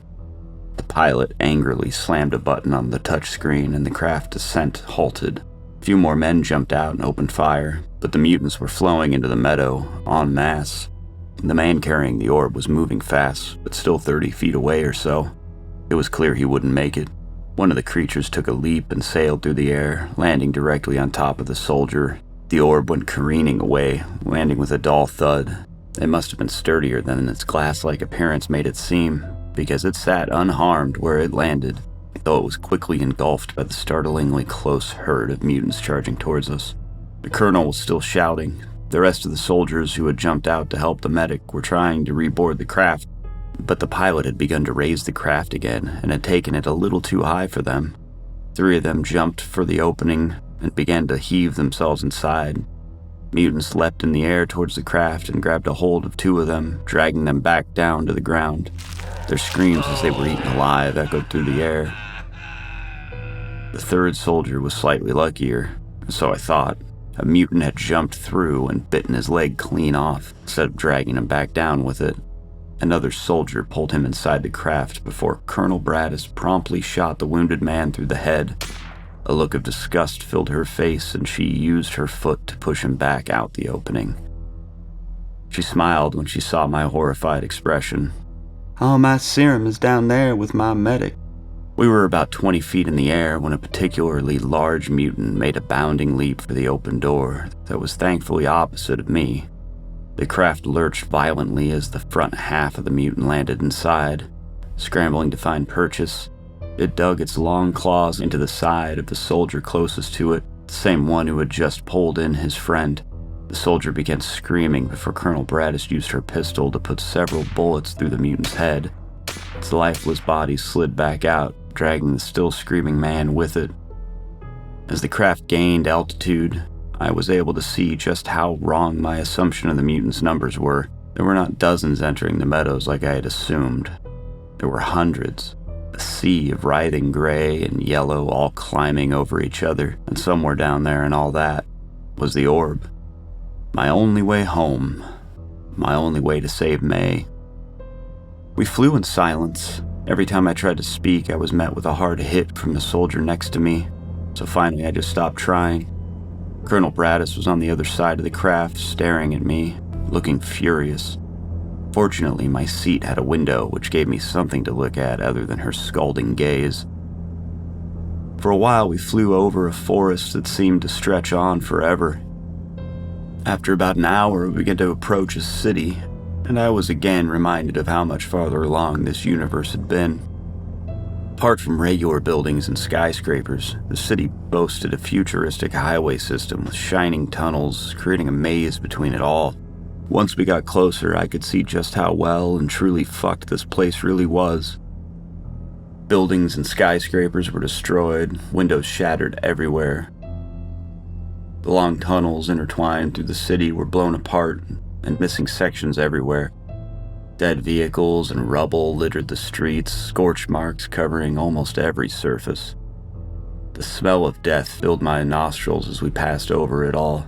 Packs of the mutants could be seen roaming the streets, their howls floating up to the craft as our pilot weaved us through the city. It was desolate. This world was dead. I heard soft crying from in front of me where Tom was sitting as he watched the scenery below. I felt a pang of regret. Coming back here and seeing all of this had to be painful, if not outright traumatizing. More than that, I was the one who forced him back here. I couldn't see him well from my seat, save for a small opening between his seat and the wall of the craft, where part of his hand was visible. He was hunched away from the soldier next to him. I wasn't sure, but he looked to be holding a pen, scribbling on something. We began to approach what looked like a military compound on the outskirts of the city. 40-foot-tall, mile-long walls surrounding a spattering of buildings. I could make out more soldiers along the top of the walls with those portable cannons, and thunderous cracks sounded as they opened fire on any of the mutants who got too close. I wondered if this was a constant way of life. Had these people really been repelling the mutants day in and day out for years? How did they not run out of bullets or food? Along the side of one of the walls were big letters reading, "New United Syndicate for Reclamation." I guess that's what NUSR stood for. Craft touched down on a large helipad in the middle of the compound, and I could see more people walking to and from the buildings. Once the engine stopped, Tom and I were forcefully pushed outside the craft. We landed in a heap, and I screamed as Tom's weight landed on my dislocated shoulder. I was in so much pain, I almost didn't notice Tom shove his hand inside my back pocket. Soldiers hauled us to our feet, and I tried to catch Tom's eye, but he stared silently at the ground, unwilling to give me anything. After aiming their guns at us, the soldiers ordered us to face towards the hovercraft. On the shiny surface of the metal craft, I was able to get a look at my reflection. Wish I hadn't. What I saw horrified me. My nose was clearly broken, slanted very sharply. Large cuts filled my face, and dried blood was painting the entire front of my body. I was unrecognizable at this point. Too busy studying my hideous reflection, I barely noticed Colonel Braddis shoot the pilot through the head as he exited the craft. Body landed inches away from my feet, and I jolted in surprise. The soldiers were still training their guns at us, and I didn't dare turn around. But through the reflection of the metal, I could see Colonel Braddis close her eyes and pinch the bridge of her nose in frustration. She waved her hand, and a few soldiers grabbed the now dead pilot and began dragging him off to wherever they drag off dead people in this fucked up place. Find me a new pilot, please. She told her men, and promptly hurried off. One that follows orders. She added. Colonel Braddis ordered me and Tom to turn around. Most of the soldiers had cleared out, and only a few remained with their guns aimed steadily towards us. Further away, I could see a soldier and a few people in lab coats had stopped to stare. One of them, a woman with long, dark hair, locked eyes with me, and concern filled her face. She finally looked away when the soldier began ushering them forwards towards a large gray building. Colonel Braddis snapped her fingers in front of my face twice. Me. Look at me. Next time I snap, you die, she said in a very serious tone. I nodded. I knew she wasn't joking. She took a deep breath before speaking, this time addressing Tom. Despite everything, I really am happy to see you, Tommy. She paused for a moment. But I'm more unhappy about having to leave the bridge back there and losing so many men. I'm not as patient as I used to be. I'm out of time, and I'm gonna need answers from you. Tell me you understand. You were ever patient? Tom didn't miss a beat. The colonel let out a shrill laugh, and then she turned her pistol towards me and put a bullet through my injured shoulder. Agony sliced through me, and I dropped to the ground, maybe due to shock, but I was unable to even scream. Tears filled my eyes, blurring my vision. Colonel Braddis scratched her head and began again, this time using that disgustingly fake sweet voice from earlier. It's been so long, and I just can't believe you talk to me like that. Not long enough. Tom's voice was dripping with venom. I should have killed you when I had the chance, you sadistic, vile, evil spawn of a swine fucking whore. You know why I left you here to die? Because your head is broke. So fucking broke that even I can't fix it. You're more fucked up than a clock with no numbers, and I couldn't have your vileness infecting a whole nother goddamn innocent universe. Colonel Braddis simply nodded, as if getting confirmation on what she already knew. Tom looked down at me with sadness in his eyes. I hate to say I told you so, he said with a wink. Good luck, kid. Colonel Braddis once again fired her gun, this time right into Tom's temple. My great-uncle's lifeless body dropped to the ground in front of me with a thud. Eyes open and unfocusing, blood pooled out of the hole in his head. Jesus Christ, someone find me a new fucking medic too. Make sure this kid don't bleed out. Colonel Braddis shouted. People rushed to save my life. The true gravity of my situation began to sink in. I was so far in over my fucking head it was laughable. Tom was dead, and I surely wasn't far behind. My sister was going to turn into a monster and quite possibly be patient zero for a mutant apocalypse on my world. I'd completely and totally failed. Despite the excruciating pain I was in and my severe blood loss, I began thrashing against the hands on me.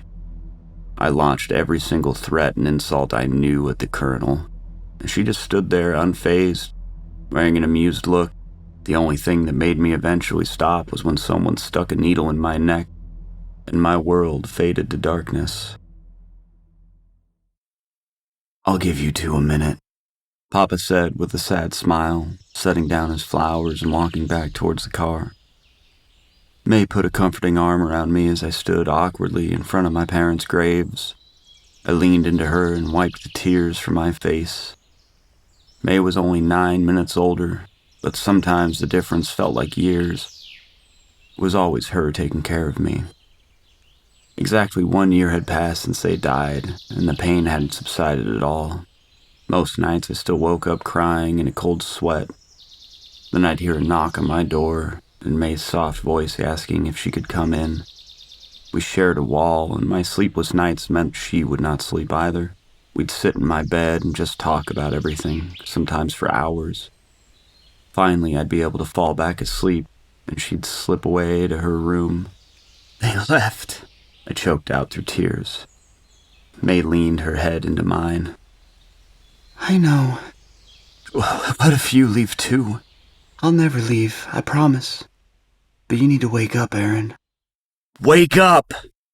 My eyes snapped open, and for a moment there was nothing but bright, blinding light. At first I had no idea where I was. I tried to make sense of what was happening, but my mind felt sluggish, like it was moving through molasses. I knew the dots were there. I just couldn't connect them. He's awake! I heard a voice off to the side. My vision finally cleared, and everything came together once again. I took a look around and saw I was in a matte white room, laying in a hospital bed. I was wearing a hospital gown and noticed my folded clothes sitting on a small table next to my bed. Someone must have washed them, though, since they were no longer red from all the blood. To my side, I saw a woman in scrubs tending to an IV that led into my arm that was cuffed to the metal rail of the bed. I jolted upright and yelped as I felt a sharp pain in my shoulder, now held in a sling and covered with bandages. Oh, right, the crazy bitch shot me. I just spent hours reconstructing that shoulder. Don't you dare mess it up again. The doctor scolded me. Fix that pretty face of yours, too. You're gonna feel out of it for a while. I had to use some pretty strong painkillers. Reconstructing bone and tendon, it's nasty stuff. Takes a lot. You must be pretty important for the Colonel to use all those resources on you. Staring at the doctor, I realized she was the same woman wearing a lab coat that I'd seen when we first landed, before Braddis had shot me and killed Tom. I don't know why she would. She's the one who fucking shot me, I muttered angrily. Oh, you mean the Lieutenant Colonel? No, I'm not talking about Helena Braddis. The doctor spat with more disgust. If it was up to her, I would have cauterized your wound with rusty metal and woke you up with a bucket of cold water. Colonel Fenway is the one who gave the order. He's in charge here. From what I could tell, he wasn't very happy with Braddis either. You'll get to meet him soon. He's on his way over here right now. The doctor's words surprised me. From what I had seen, Braddis had been unchallenged in her authority other than the dead pilot. The possibility of her answering to someone hadn't even occurred to me. The door to my room hissed and slid open to reveal a man in plain clothes who I assumed to be Colonel Fenway, followed by 2 soldiers in body armor. One of the soldiers carried a chair and sat it down next to my bed. If you could give us the room, Tara, Fenway told the doctor, who quickly exited the room. He pointed at my restraints, and one of the soldiers produced a key and unlocked the cuffs, and then they too left the room. I wasn't sure what I was expecting the Colonel to be like, but Fenway wasn't it. I guess I just thought anyone who could keep someone like Braddis on a leash would be more... just more. What stood in front of me was an incredibly unassuming man, looking to be in his late 40s. Fenway wasn't very large, little on the shorter side and pretty skinny. Not bone thin or anything, but not muscular in any sense. Still, maybe it was in the way he carried himself, but something about the man commanded my attention, my respect. Fenway grabbed the chair and sat a few feet away from me, clasping his hands together before beginning to speak. Colonel Fenway of the United Syndicate for Reclamation. Your name is Aaron? Fenway held up my wallet, producing my driver's license. I nodded. Aaron, I'd like to start by apologizing for how you've been treated by Lieutenant Colonel Braddis. And I want you to know that she's been punished. We're all under a lot of stress here. I laughed. Tell that to my great uncle. I'm sure he'll feel a lot better. Oh wait, he's fucking dead. Fenway sighed. Braddis is harsh, but effective. Sometimes a necessary evil in times like these. She's been punished, you have my word. I do want to talk to you about your great uncle, though, and you look like a man with a story, Aaron, and I'd love to hear it. Fenway seemed genuine, and I decided that this could be my only chance to achieve what I had come here to do. I proceeded to tell Fenway absolutely everything. I didn't mean to, but the man got my whole life story. How May and I had been orphaned, how my grandfather had also eventually died, how I had discovered the mutant in my basement that attacked May and forced Tom to take me to this world. All the while, Fenway sat there, listening to every word. When I had finally caught up to the present, Fenway started to speak. You see, I knew Tom Lansing. He was brilliant. And 13 years ago, he worked here as part of Project Kronos. Purpose of the project was clear: harness the Tesla Fermi Bridge to climb through the fabric of space-time. Time travel, in layman's terms. They were on the precipice of achieving it too, before the world went to shit. Fenway paused, gauging my interest. Satisfied, he began again. Once it became clear that no cure was possible. "But isn't there one?" I interrupted. "I got injected with something after some of their blood got in my face." "The serum you were injected with will only halt the process at whatever stage it's at. Hard to make, and it has to be used quickly after infection. Nothing more than a half measure, I'm afraid.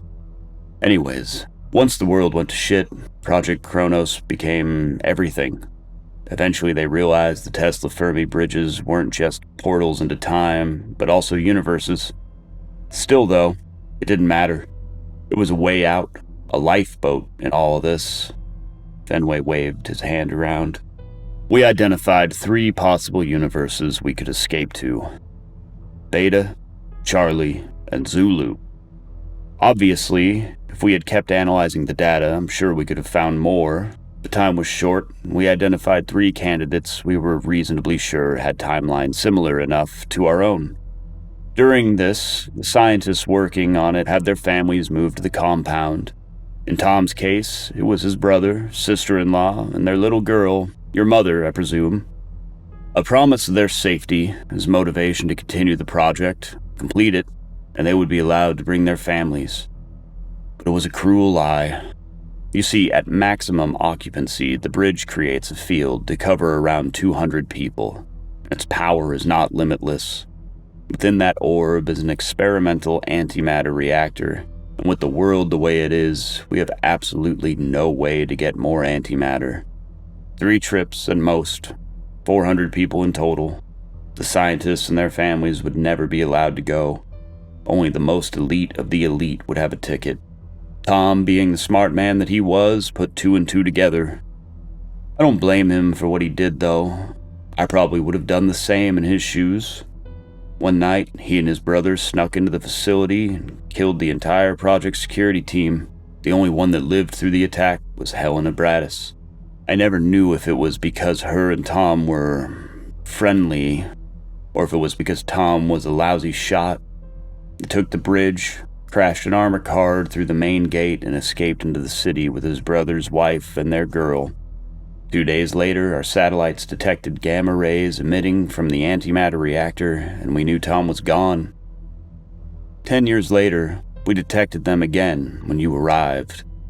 Throughout Fenway's recounting of their story, I had listened intently. It felt amazing to finally understand everything, to put all the puzzle pieces together. Felt even better to know that if I could get back home with some of that serum, maybe I could save May. Fenway, as if reading my mind, brought those hopes crashing down in spectacular fashion. "Aaron, my men were able to recover the bridge from the meadow you arrived at, and are on their way back here right now. But I can't send you home." Why the hell not? Fenway reached inside his jacket and produced a ripped piece of fabric with symbols scribbled on it, and I recognized it to be a piece of Tom's coat. "We found this in your back pocket. These symbols are the identifiers for Universe Zulu, what I presume to be your home universe. If you enter these into the bridge, it'll take you there." I realized what Tom had been scribbling on the flight over here, which he must have then shoved in my pocket when he fell on me while exiting the hovercraft. Tears filled my eyes. Despite everything I had done to him, he had been thinking about me, doing his best to make sure I could still get home. 3 trips, Aaron. 3. Fenway handed me the piece of fabric and went on. "The bridge has been used twice. 1 trip left. Your sister has been infected, which means she might infect the rest of your world. 1 trip left, and I can't risk going somewhere with more of these fucking things. What would you do in my position? Sacrifice the safety and futures of 200 people? Good people? I'll let you come with us to Beta, as thanks for returning the bridge. But that's all I can do for you." I was about to start arguing when the two soldiers who had been waiting outside suddenly re-entered the room. "Sir, they've returned with the bridge." Fenway looked at me again. "I'm truly sorry. I hope you see that what I'm doing is necessary, Aaron. I'll be back for you once." Yet again, someone had their brains blown out in front of me. This was really starting to get old.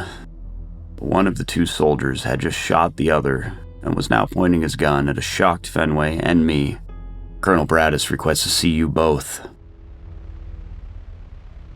Fenway reached for a pistol on his hip, but froze when the soldier aimed the rifle at his head. "I need you to hand that over, sir." "A coup?" Fenway asked incredulously. "Think very, very carefully about your next move, Connell. This won't go the way you think it will, I promise you that," Fenway told him matter-of-factly. Connell apparently didn't care. Since he ignored Fenway's words, he turned his attention to me. "Get dressed." I removed the IV from my arm and slowly stood up. I instantly became lightheaded and my legs collapsed beneath me, probably from all the meds they had pumped me with. Fenway tried to help me to my feet, but I angrily shoved them off me. He had been pretty kind to me, but his refusal to let me return home still had me fuming. I had to remove the hospital gown and get dressed in front of them both, which was a somewhat awkward experience. And slinging my arm and getting it through my shirt was a painstaking endeavor, but it didn't hurt quite as bad as expected. Whatever they had done to fix my shoulder was working quick, and it was healing much faster than medicine in my universe would have allowed. Connell pointed towards the handcuffs that had previously been tethering my arm to the hospital bed and instructed me to place them on Fenway. I guess Fenway was seen as the bigger threat between us. Probably true. Fenway, for his part, kept trying to convince Connell to give this up, but I knew he was wasting his breath. If this man was following someone like Braddis, killing for someone like her, that meant he was a fanatic. Couldn't be reasoned with. Connell ushered us out of the room into an empty hallway. At the end of the hallway was a pair of doors that led out into the courtyard of the compound. As we walked, I could see rooms on either side filled with scientific equipment that went way over my head. As we neared the end of the hall, gunfire could be heard from outside the doors. At first, I just assumed it was mutant killing cannons from atop the walls. But as we got closer, I could see through small windows in the door and realize what it was. Fenway and I froze, staring out at the carnage taking place. Outside, a full-scale firefight was taking place. All over, soldiers from the ground were using their rifles to shoot up towards the soldiers manning the walls, and the soldiers up there were returning fire with their cannons. A dozen yards away, a group of soldiers were running towards our building, carrying another whose leg was missing below the knee. I watched as they approached, and a round from a wall cannon exploded at their feet, sending them all flying. Smoke and dust filled the air, and I instinctively ducked as bits of flesh sprayed against the window. I was definitely going to need therapy once this was all over. From behind me, the sound of pounding footsteps erupted, and I whipped around just in time to see someone barrel into Connell. Connell's rifle went flying out of his hands, and the two landed in a tangle on the ground. Connell quickly emerged on top, however, and he sent a flurry of powerful fists into his attacker's face, which prompted several shrieks of pain. As Connell pulled back to deliver another blow, I was shocked to realize his assailant was my surgeon, Tara. For some reason, I couldn't help but notice that although I had initially thought Tara to be a decade my senior, now that she was changed out of the doctor's scrubs, it was clear she was probably only a few years older than me. The stunt she just pulled was pretty badass, too. I know, not the time or place. Fenway wasted no time. He delivered a powerful kick to Connell's temple, causing the latter to roll off Tara. Dropping to the ground, Fenway pulled the chain of his handcuffs under Connell's neck and began strangling him. Connell scrambled to escape and began desperately trying to dig his fingers under the chain. When that wouldn't work, he reached his arms back to attack Fenway's face and managed to land a few deep gashes on his cheek. "Why?" Fenway screamed out. "Why? Why?" He gave just enough slack in the chain for Connell to choke out an answer. "She promised me a spot." Enraged, Fenway began slamming Connell's head into the ground over and over. He continued long after Connell's face had turned into a bloody pulp. The man was clearly dead, but Fenway continued until Tara let out a pained moan. Fenway gave a look of concern and finally dropped the lifeless body to the ground and used Connell's keys to uncuff himself. Fenway began gingerly checking over Tara, who had managed to pull herself a few feet away. Her eye was badly swollen and her nose was leaking blood, but she seemed fine, all things considered. She'd live, at least. Aaron, help me get her up. We have to. No, I interrupted. Fenway looked up at me and anger and annoyance filled his face as he realized his mistake. While he had been dealing with Connell, I had picked up the dropped rifle and was using my good arm to point it at him. I am going the fuck home, I said slowly to emphasize my point. I am going to go home, save my sister, and forget about this cursed fucking place. Take a look outside, Aaron. How do you think you're gonna do that? If Bradis wins, do you think for a second she's just going to hand over the bridge and let you be on your way? If my men win, do you think they'll just let you go after shooting me? Fenway pointed to a security camera above us, showing me that everything happening was on record. I am your best chance to survive right now. Your only chance. I frowned. I hated to admit it, but Fenway was right. But I also couldn't just give up on the only leverage I had in my entire time on this cursed planet. Fuck. Then we go to my universe. I don't care if you don't think it's safe. It's the only way you live right now. You give me your word that you will let me go home. That's your only chance to survive right now. I truly don't know if I actually could have shot Fenway in that moment, or if it was just a convincing bluff. Luckily, I didn't have to find out. Fenway cursed, thought it over for a moment. Fine. We'll go to your universe. You have my word. He could have just as easily been lying, but Fenway didn't strike me as the type. I handed the rifle to him and helped him lift Tara to a sitting position against the wall. The bleeding had stopped, but she seemed a little out of it. Fenway and I had made our way back to the windows to get a better look at the battle still raging outside. According to Fenway, it seemed that the 150 or so soldiers fighting from the ground were loyal to him. The remaining few dozen soldiers manning the walls had been trained under Bradis and were hers, though she herself was nowhere to be seen. The couple staircases leading to the top of the wall had been barricaded as well, and any attempt to approach them by Fenway's men was quickly met with a barrage of cannon rounds. Luckily, both sides seemed to be ignoring the housing building, which according to Fenway contained all the soldiers' families. Instead, most of the fighting was focused further out towards the helipad, the hovercraft returning with the bridge. Fenway's men was attempting to land, but whenever it started to descend, soldiers from the wall would fire their cannons at the ground beneath it, forcing it back into the air. Fenway's men were attempting to provide cover fire, but every time they'd show themselves, a cannon round would blast them apart. It's smart. I have the numbers, so she made sure she'd have the high ground and superior firepower. Fenway pointed towards the hovercraft. There's another helipad on top of that wall. She knows the craft won't have much fuel left after the trip, and they're trying to force it to land up there.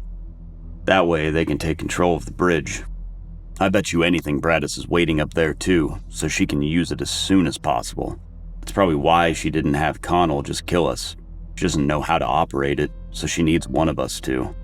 So, you got a plan or something? I asked skeptically. Or something. Fenway's plan was shitty, but when I told him so, he had just asked if I had a better one.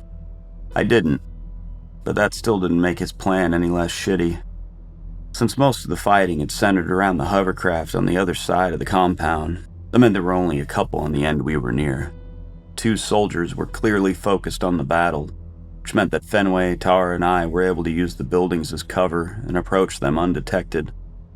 With expert aim, Fenway fired 2 rounds in quick succession and dropped both the soldiers instantly. Fenway wasn't too happy about Tara coming along in her injured state, but she had recovered her senses and quite forcefully stated she wasn't staying behind. I was pretty shocked she was so willing to argue with her superior, and even more shocked that the colonel relented. Ultimately, though, I had seen weirder since arriving here. Fenway had explained that on the other side of the wall were 6-inch thick metal sliding doors, and between those doors the wall was hollow, sort of like an airlock. Inside the compound there were also maintenance entrances that lead to the wall's top surface. With men on the walls not shooting them, the mutants will be starting to pile up out there. I'll use my override code to open the outer door for a moment, and then open the maintenance doors. We'll just let a couple get in. They won't be expecting it at all, so I bet they get the majority of Bradis's people. At the very least, they'll cause a good distraction. And if more than a couple get in? I asked, to which Fenway said, They won't. I said it was a shitty plan. And if they get loose inside the compound? I had to ask, to which Fenway just said, They won't. I said it was a shitty plan. As we approached the large touch screen on the wall, Fenway gazed up and cursed. The crew in the hovercraft seemed to be finally giving up, and they were floating it towards the helipad on the wall. Voice authorization required, the touchscreen announced. James Fenway confirmed. Tango, Charlie, Foxtrot. Fenway continued to rattle off his code. When he was done, I heard a hydraulic hissing sound coming from the wall, and immediately my ears filled with the sound of howling mutants. I shivered knowing the only thing between us was 6 inches of metal. After seeing what they can do, it didn't feel like nearly enough. Fenway slammed a red button on the screen, and the hydraulics hissed again before most of the howls were cut off. Now, only a couple snarls could be heard from within the compartment. Fenway touched another button, and we heard the maintenance doors slide open, and the creature's snarls dissipated as they made their way inside the wall. We waited a few minutes and watched as the hovercraft descended before getting obscured by the wall. Should be long enough. Let's go, Fenway said. He opened the front door of the wall and gestured towards the dark maintenance entrance inside a now empty compartment. Shitty plan. Fenway took the lead, followed by myself with Tara bringing up the rear. Somehow Fenway led us through the pitch darkness, and as we blindly moved up and through the wall, I began to wonder if the mutants had even reached the top. Maybe they were still inside here with us, waiting in the shadows to rip our throats out as we walked by. From far off, an inhuman howl rang out, and I jumped back into Tara, almost sending us both tumbling. Luckily, she caught us and without a word grabbed my hand, giving it a reassuring squeeze. Soon after, I heard the sound of screams mixed with inhuman howling. The mutants had made their way to the top and were hopefully decimating Bradis's soldiers. As we reached the top, we could see the metal hatch leading to the surface was torn to shreds. Fenway told us to stick close and peeked his head through before motioning us to follow into the daylight. We emerged into a blood-filled nightmare scene. Body parts and unidentifiable pieces of flesh covered almost every surface. Deep claw marks lined the floor beneath us.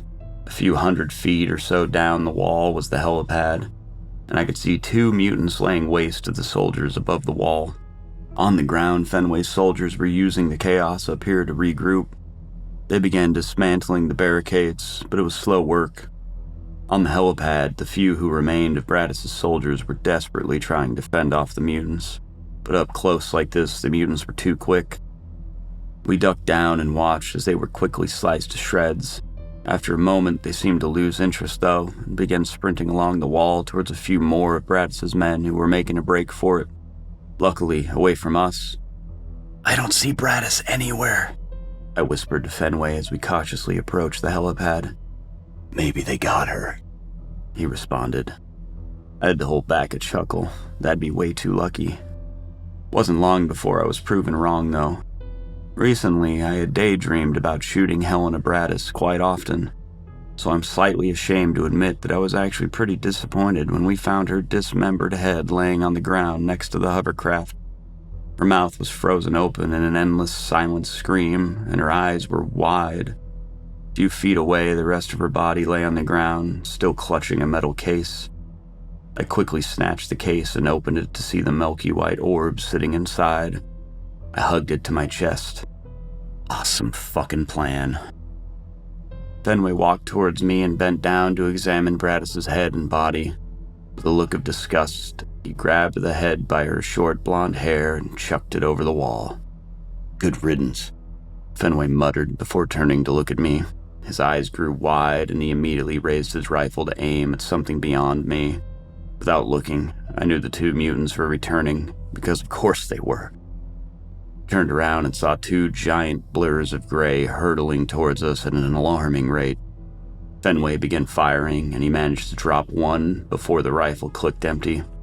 He threw the weapon down in disgust before drawing his pistol. Get behind me, Aaron! Shitty fucking plan! A deafening roar cracked through the air, and the mutant's arm evaporated. However, the thing barely seemed to notice and continued bounding towards us. I turned around to see Tara holding a blood-covered cannon. She fired again, and this time the mutant's head exploded. Didn't think you'd need this anymore, she said, gesturing towards half a body on the ground some distance away. She gave me a small smile, which I weakly returned. She was really kinda badass. The rest of Fenway's men had finally broken through the barricades, and the colonel quickly snatched the metal case out of my hands. I began to protest, but in an instant he had handed it off to another soldier. Major Wen, gently take this and young Aaron here to my office immediately. Don't let either out of your sight, and keep Aaron in the hall with you until I arrive. About 3 hours later, Fenway had finally arrived with Tara, and the three of us entered his office while Major Wen stood guard outside. My apologies for the wait, Aaron. I had to make sure no more of the mutants were in the walls, and we had to round up the last of Bradis's traitors. Did you kill them? I asked. Do you care? No. Fenway grabbed the metal case and opened it, placing the bridge down on the desk between us. Tara had randomly started crying, and I shifted uncomfortably in my seat, feeling awkward. Fenway gestured towards her, and she placed a syringe full of mutation-halting serum next to it. Go save your sister, Aaron. You ready to leave? I asked. Fenway smiled, but his eyes revealed sadness. Apart from a trusted few, my people think the bridge was destroyed in the battle. There's hundreds of people here, Aaron. More than could ever make the trip. I can't make the choice of who comes and who gets left behind. I can't abandon them either. Personally, I figured saving some would be better than none at all, but who was I to argue with the man? I also didn't care as long as I could go home. However, I do have one very selfish condition, Aaron. My daughter is coming with you. She deserves more than life behind these walls. Fenway looked towards Tara, who wiped away a few tears. Your daughter? I said in surprise. Made sense, though. Deal. Let's go. I smiled. A nice, big, full smile that felt like the first time I had smiled in years. As I input the symbols Tom had written down for me, the orb began to fill with a vibrant neon green, strands of cosmic purple lacing through. I remembered my great-uncle's words and told a nervous Tara to make sure she breathed out all the air in her lungs. She nodded. When I was done, I gave the orb a small one-fingered push, the same way I'd seen Tom do. It started to spin faster and faster, and I prepared for the excruciating pain that would come next. As I left this nightmare behind, I had only one thought in my mind. Hang on, May. I'm coming. Little did I know, I was only trading this nightmare for another.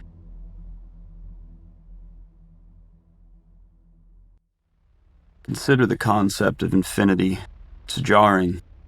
Something so abstract that our brains can't count it or even properly imagine it. Go ahead, try. You can't, can you? Because whatever your imagination conjured up to represent it isn't enough. That's the thing. It doesn't make sense, yet it exists everywhere. If you take the number 1 and 2, getting from one point to the other is easy. Starting at 1 and at 2. 1 plus 1 equals 2. It's easy. It makes sense. What doesn't make sense is the infinity between the two numbers. Because between 1 and 2 there is indeed an infinity of decimals.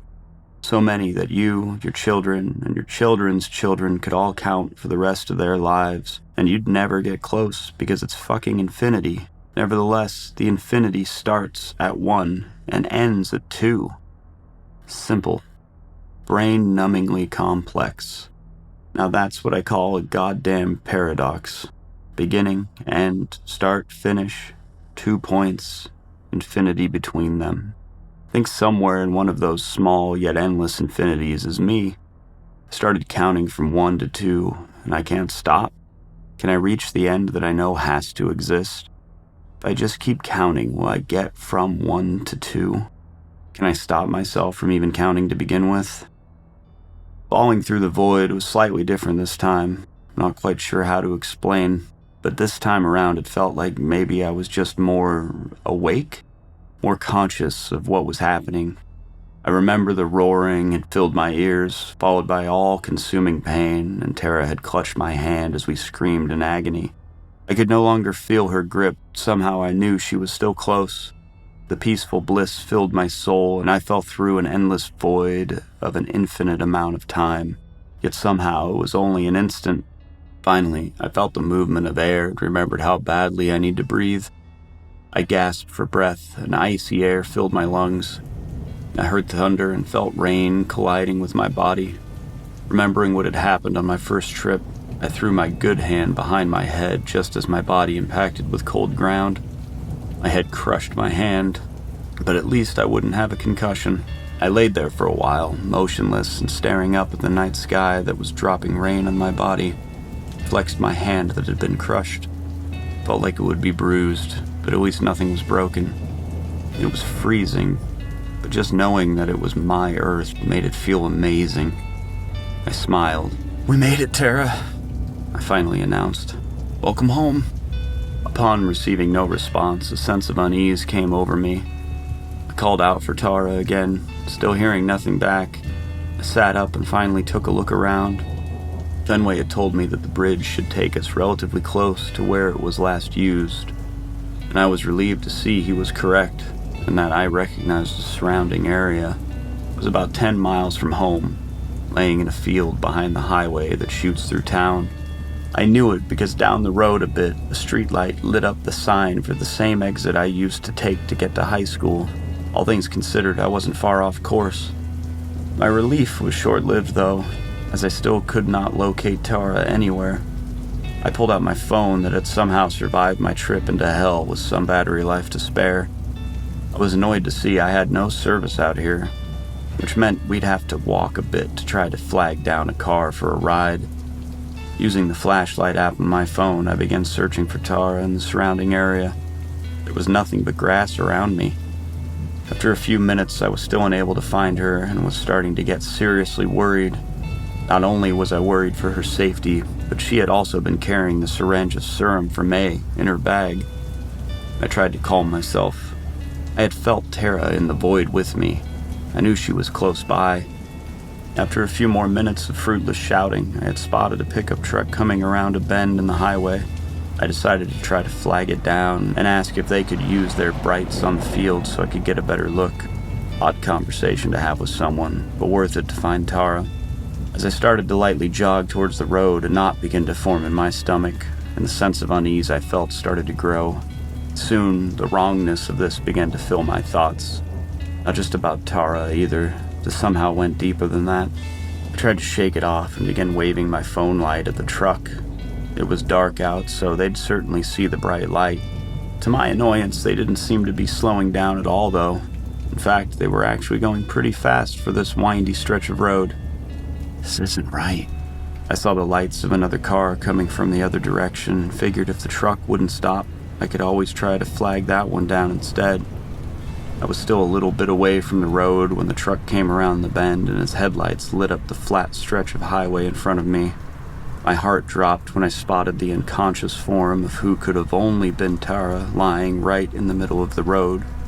The driver must not have seen her, because they were still coming down the road at full speed. Not only that, but the truck seemed to be drifting within the lane ever so slightly. Holy shit, this guy was going fast. Why are they driving like that? Fuck. I broke into a dead sprint, wildly waving my flashlight at the oncoming vehicle, screaming my head off. I was screaming Tara's name, but still she didn't move. The sedan on the other side of the road was approaching now as well, beginning to slow down, likely seeing Tara's body on the road. I glanced over at the car and realized something about it was vaguely familiar, like it was a small piece of a puzzle from a forgotten dream. If they could see Tara how the fuck could this asshole in the truck not? The truck was practically on top of Tara now. There was no time to drag her out of the way. The only thing I could do was run into the middle of the road and flail my light around like a madman. If I could survive the murderous mutants from the hellish universe, playing chicken with a speeding pickup truck was child's play. At the last second, the driver veered sharply, and I heard the sound of brakes squealing. But it was raining, and the roads were wet and slick. Instead of regaining control, the pickup truck flew off the road into the grassy median. It didn't stop there. The pickup truck popped out of the median onto the opposite side of the road before once again swerving. I watched on helplessly. It can't correctly account for temporal variance. Tom's words echoed through my head, and suddenly I knew what was happening. Why everything felt so fucked up right now. It was impossible, but happening all the same. Instead of continuing in a straight fucking path that would have dispatched him safely in the field on the other side of the highway, he turned the fucking steering wheel again to try to stay on the highway. They left. I know. Right before the pickup truck collided head-on with a small sedan that had come to a halt. For an endless moment, its headlights lit up the inside of the car. He blew a .22. And I saw the people inside, their faces contorted into terrified screams that would haunt me for the rest of my life. My heart shattered into a million pieces as I watched their lives end. 2 people that I missed very much. 2 people I was certain I'd never see again. 2 people whose graves I'd been visiting for the past 10 years.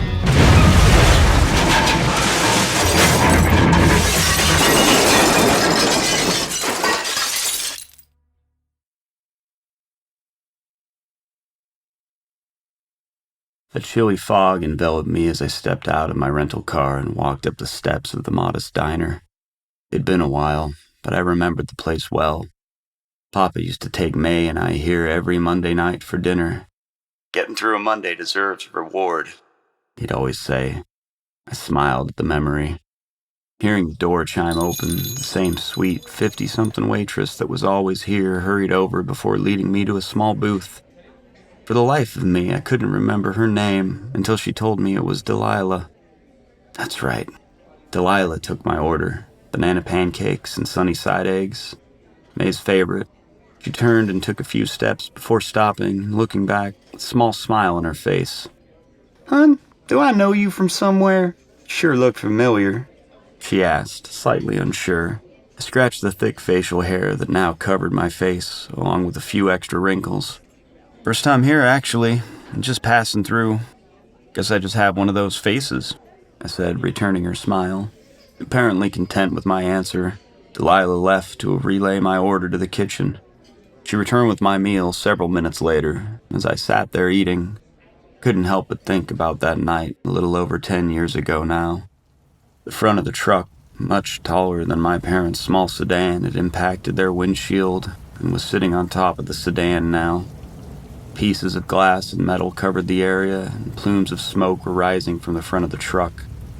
I was frozen, unable to process the terrified faces of my parents flashing through my mind again and again.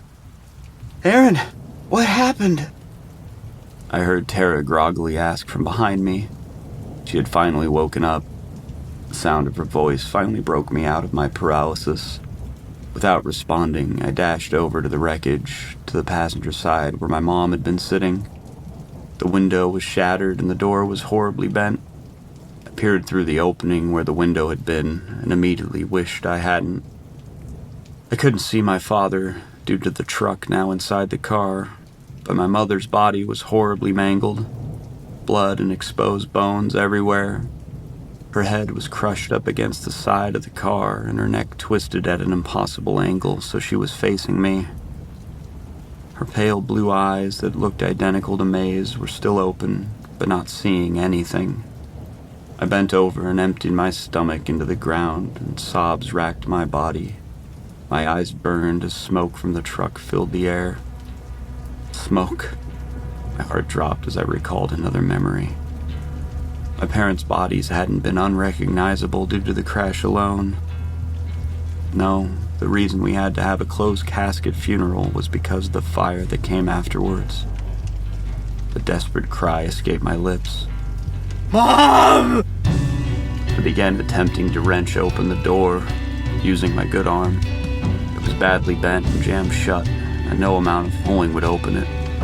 I kept trying, though, unwilling to let the rest of history unfold. I removed my other arm from its sling, and despite the shooting pain it caused, I began using both arms to try to free the door. It didn't move an inch. Tara had reappeared beside me now, trying to drag me away. I pulled away from her grip and screamed for her to help me. We have to go! This whole thing is about to go up! Urgency filling her words. I kicked the car in frustration. Smoke was burning my eyes and nostrils, and fire was beginning to dip out from beneath the hood of the truck. I grabbed what was left of the window frame and began pulling frantically. With the pieces of glass still lining it, dug painfully into my fingers, and blood trickled down my hands. I didn't care. Aaron! He's unconscious, but breathing! Quick! Help me get him out! I turned to look at Tara, who had opened the truck's driver's side door. Let him fucking burn! I screamed back. Tara gave me a look of disappointment before trying to move the man's body herself. I once again began trying to open the door before catching my hand on another piece of glass. A long gash opened in my palm and I cursed. I couldn't change what was going to happen. I'm so sorry, I whispered as smoke poured out from the sedan. It was so thick that I couldn't even see my mom's face anymore. I looked back to Tara, who had barely managed to move the man at all. Without a word, I walked over to her, and together we carried the man from his car over into the field next to the highway. I remembered him from the trial, 34-year-old Zachary Thomas. After Zachary had apparently called in the accident himself, police found him drunk and passed out in the field next to the flaming wreckage. He was on his way home from the bar. He said he had swerved to avoid someone on the road. I remembered how his wife and kids sobbed as the judge sentenced him to 15 years. I unceremoniously dropped his torso, prompting Tara to lose a grip on his leg. Zachary hit the ground with a thud. Tara gave me a "what the hell" look, to which I only responded, "He's fine." I searched his pockets and produced a flip phone. After dialing 911 and telling them the location of the accident, I hung up and dropped the phone next to him. Tara and I quickly made our way around the cars, now engulfed in flames, and began walking back towards the field I'd arrived in. Tara grabbed her bag from the edge of the road, and as we walked through the grass in silence, the sound of sirens filled the night. I heard you say Mom back there. Those were your parents, weren't they? Tara said in a concerned tone. I didn't answer. Just as we reached the tree line, my foot bumped against something which rolled a few feet away. I bent down to inspect the object and realized it was the bridge, though its milky white interior had been replaced with nothing but darkness. It looked plain now, ordinary, lifeless. 3 trips. Rage bubbled up inside of me, and I slammed it into the ground, expecting it to shatter. Instead, it did nothing but give a small bounce and remained completely unharmed. I picked it up and threw it into the thick trunk of a nearby pine tree with every bit of force I could muster. Still, it didn't break. Didn't even scratch. It just sat there, taunting me. So I furiously tried again and again. This went on for a few minutes while Tara watched silently. I finally collapsed on the ground, exhausted, panting heavily. Tara lowered herself to the ground next to me and, without a word, wrapped her arms around my body. I leaned into her and wept. We stayed like that for a while, me crying, Tara holding me. Eventually, I'd run out of tears and finally realized how freezing it was. We were both soaked from the rain, and Tara was shivering against me. "Let's go get warm," I told her as I stood up, holding out my hand to her. "I have a whole world to show you."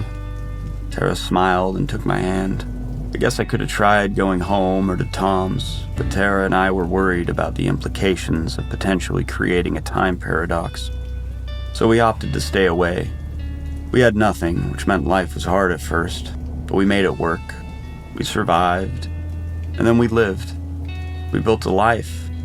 Tara was a skilled doctor and just overall something of a genius. And I had knowledge of the future, which led to some interesting ways to make money. We bought a house on the other side of the country, by the beach. Some days, when we sat on the sand and stared off into the ocean, I could almost forget everything that had happened. Maybe we were only victims of circumstance, but eventually we fell in love and got married. I like to think it goes deeper than that. I'm sure of it. Of course, I missed May like hell, every single day of it, but loving Tara and being loved by her made it bearable. 10 years went by and the day finally came. I opened my safe and removed the infection-stopping serum and a few other souvenirs we'd kept safe all these years.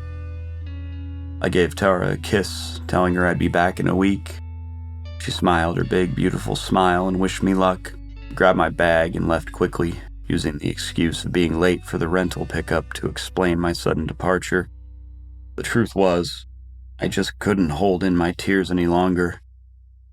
You see, as far as Tara knew, in order to preserve the timeline, I was going to wait until my younger self and Tom left from the other universe. Then I was going to sneak in and give May the injection before the ambulance arrived.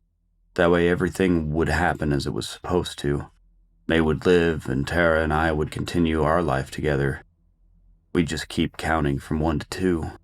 That is not what I was going to do, though. I do truly love Tara, but thanks to me, none of this was the way it was supposed to be. I had to fix it. I decided I had to kill my younger self before I ever got the chance to set everything in motion. I'd never meet Tara, but she'd still be alive. My parents would live, May would be okay, and I should technically be fine too, right? Right? I had to stop myself from ever counting in the first place. For the next few days, I made my way across the country. Whenever I stop after a day's traveling, I've been writing these updates. I don't know if they'll keep existing after I'm done, but I just wanted someone else to know this story. For it too exists somewhere in the ether. It felt important. It was morning when I got to the town and pulled into the hospital's parking lot. Clouds filled the sky, and I could see a fog beginning to roll over the town. Somber weather for a somber day, I guess. I sat down in the hospital room next to the sleeping old man. The cancer had progressed pretty far at this point, and I knew he wouldn't be waking up again. I laid my hand on his. "Hey, Papa, I've missed you so much," I said through my tears. "You wouldn't believe the trip I've had." I watched him sleep for a while, until eventually I heard a familiar voice at the door. Howdy. So how do you know my big brother? I looked up to see my great-uncle Tom standing at the threshold with a polite smile on his face. I nervously rose to my feet, unsure of how to respond. I was good friends with his daughter. Excuse me, I was actually just leaving."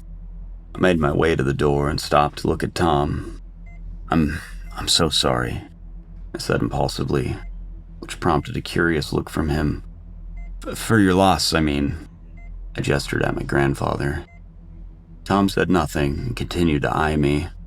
I slipped past him and reached the end of the hall before finally looking back.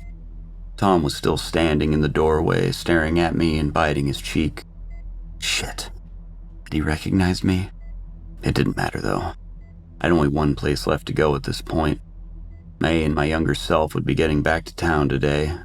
I remembered how I'd complained of being hungry, and May pulled into our favorite little diner. I finished my meal and stared out the window into the parking lot.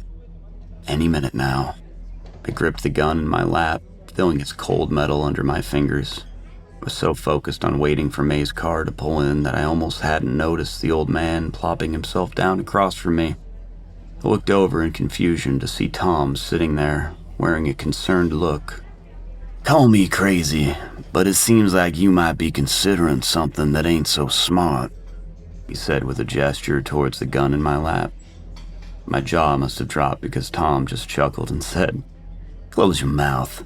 You think I didn't recognize you the second I saw you, kid? Go home, Tom.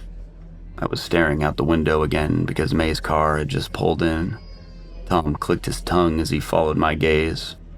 and saw my younger self beginning to exit the vehicle, flip the safety off the gun. Look, kid, I don't know what you think you have to do, but I do know that this ain't gonna go how you think it will. Let's just go talk. Tears filled my eyes. 10 years waiting for this moment. There's no other way, I said rather loudly, causing Delilah to jump and stare at us. This is how I save them. Her. You. This is how I fix everything. This is how I stop fucking counting. Tom paused for a moment before calmly replying. Counting? You're counting. I'm not sure exactly what kind of trouble you're in, but I have an inkling. You think you're stuck. That killing him is the only way out. Tom pointed out the window towards my younger self. When I didn't object, he continued. But I don't think you really know what's gonna happen when you shoot that poor boy out there. Maybe you think you'll stop existing. You might. On the flip side of that coin, maybe you don't. Maybe all that happens is you kill the boy and get arrested for murder. My money's on the second one, but who fucking knows? Let's just go talk, and if you still feel this way, you can come back and kill him later. I was shaking now. I glanced desperately back out the window, at May and I crossing the parking lot. We were laughing at something, and it hit me again how much I missed my sister. I clicked the safety back on. 10 years. Fuck it. I left with Tom out the back entrance just as I heard May greeting the waitress. We snuck around front and hopped into my car. After we drove back to Tom's house, I explained everything that had happened leading up to that point, starting from finding the journals in the basement, ending with him seeing me at the hospital an hour ago. If he was surprised by any of it, he didn't show it. He wasn't even fazed when I got to the part about Bradish shooting him. The only time he raised his eyebrow at all was when I mentioned the part about my parents. At the end of it all, he leaned back in his chair and asked if I still had the piece of his coat with the symbols on it. I did, and I produced it from my bag, handing it to him.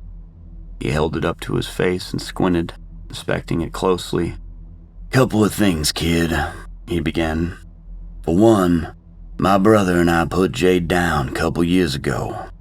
For another, although this here is indeed the identifier for Universe Zulu, he waved the piece of fabric in front of me.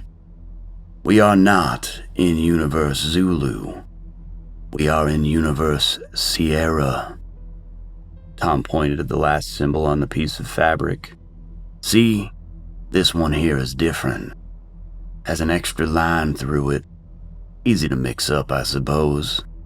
Lastly, just this year, I finally fixed the issue of temporal variance with my device. Up to a decade at least. I stared at him dumbfounded. What? I asked stupidly, not comprehending.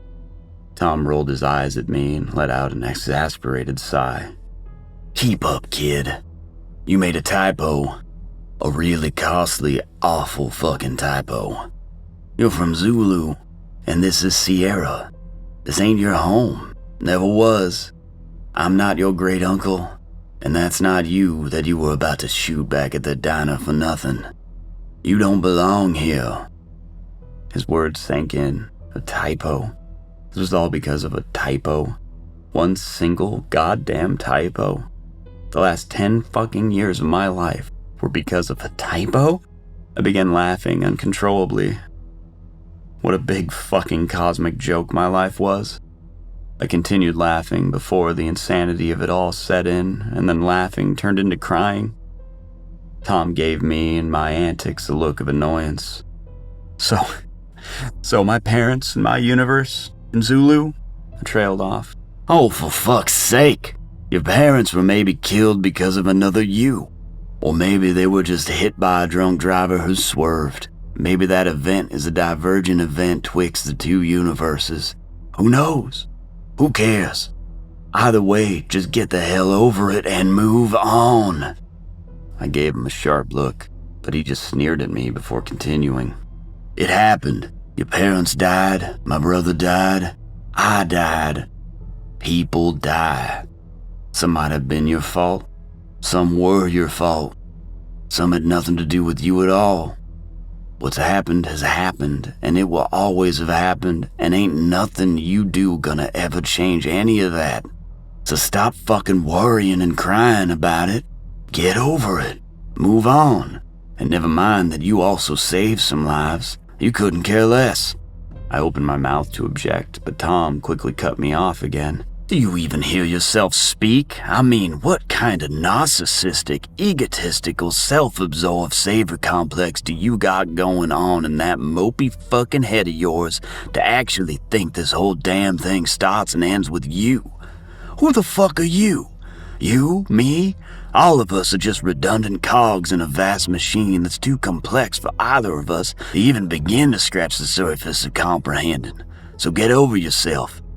I remember Fenway's little girl too, and you mean to tell me that she married you? Smart as a whip, but she must be a real-life, bona fide, God-sent angel to put up with this shit. I can't imagine why you think you're so fucking special, but no one gets to stop counting, kid. Not you, not me, no one. The only thing you can do is keep counting. Keep counting, and someday before you know it, you'll reach the end. Tom's words felt like the verbal equivalent of getting rammed by a 10-ton truck. I was completely stunned. My instinct was to argue back, to yell at him, but I couldn't move my mouth, probably because I knew he was right. Anyways, you're completely missing the bigger point here, Tom said. I wiped my tears off my face and met his eyes, which had softened considerably. I'm gonna send your whiny ass home. Tom's definitely not the type. Not in this universe or any other, and for that matter, neither am I.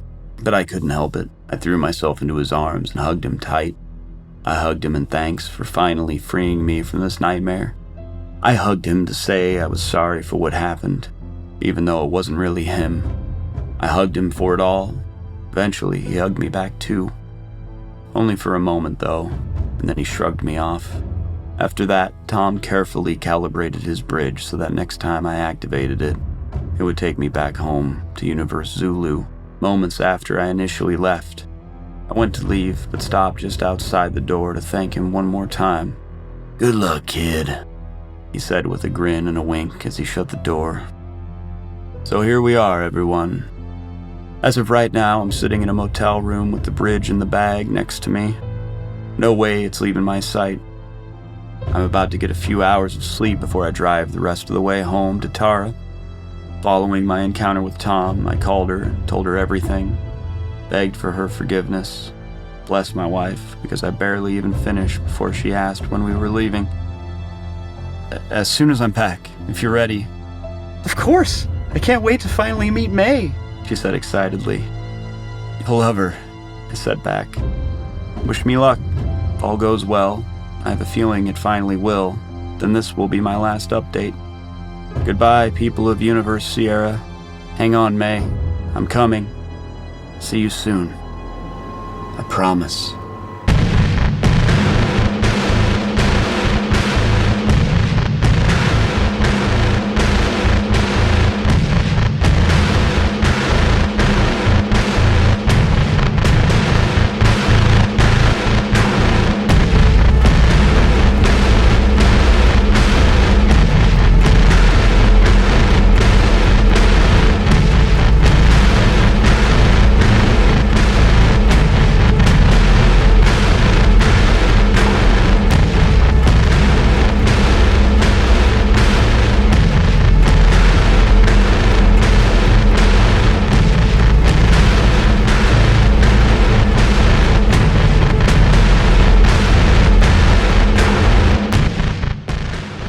Alright guys, I hope you really enjoyed that story. I had a blast doing all the stuff for it. It's a lot of fun. It's a lot of work, but it's awesome. I enjoy it.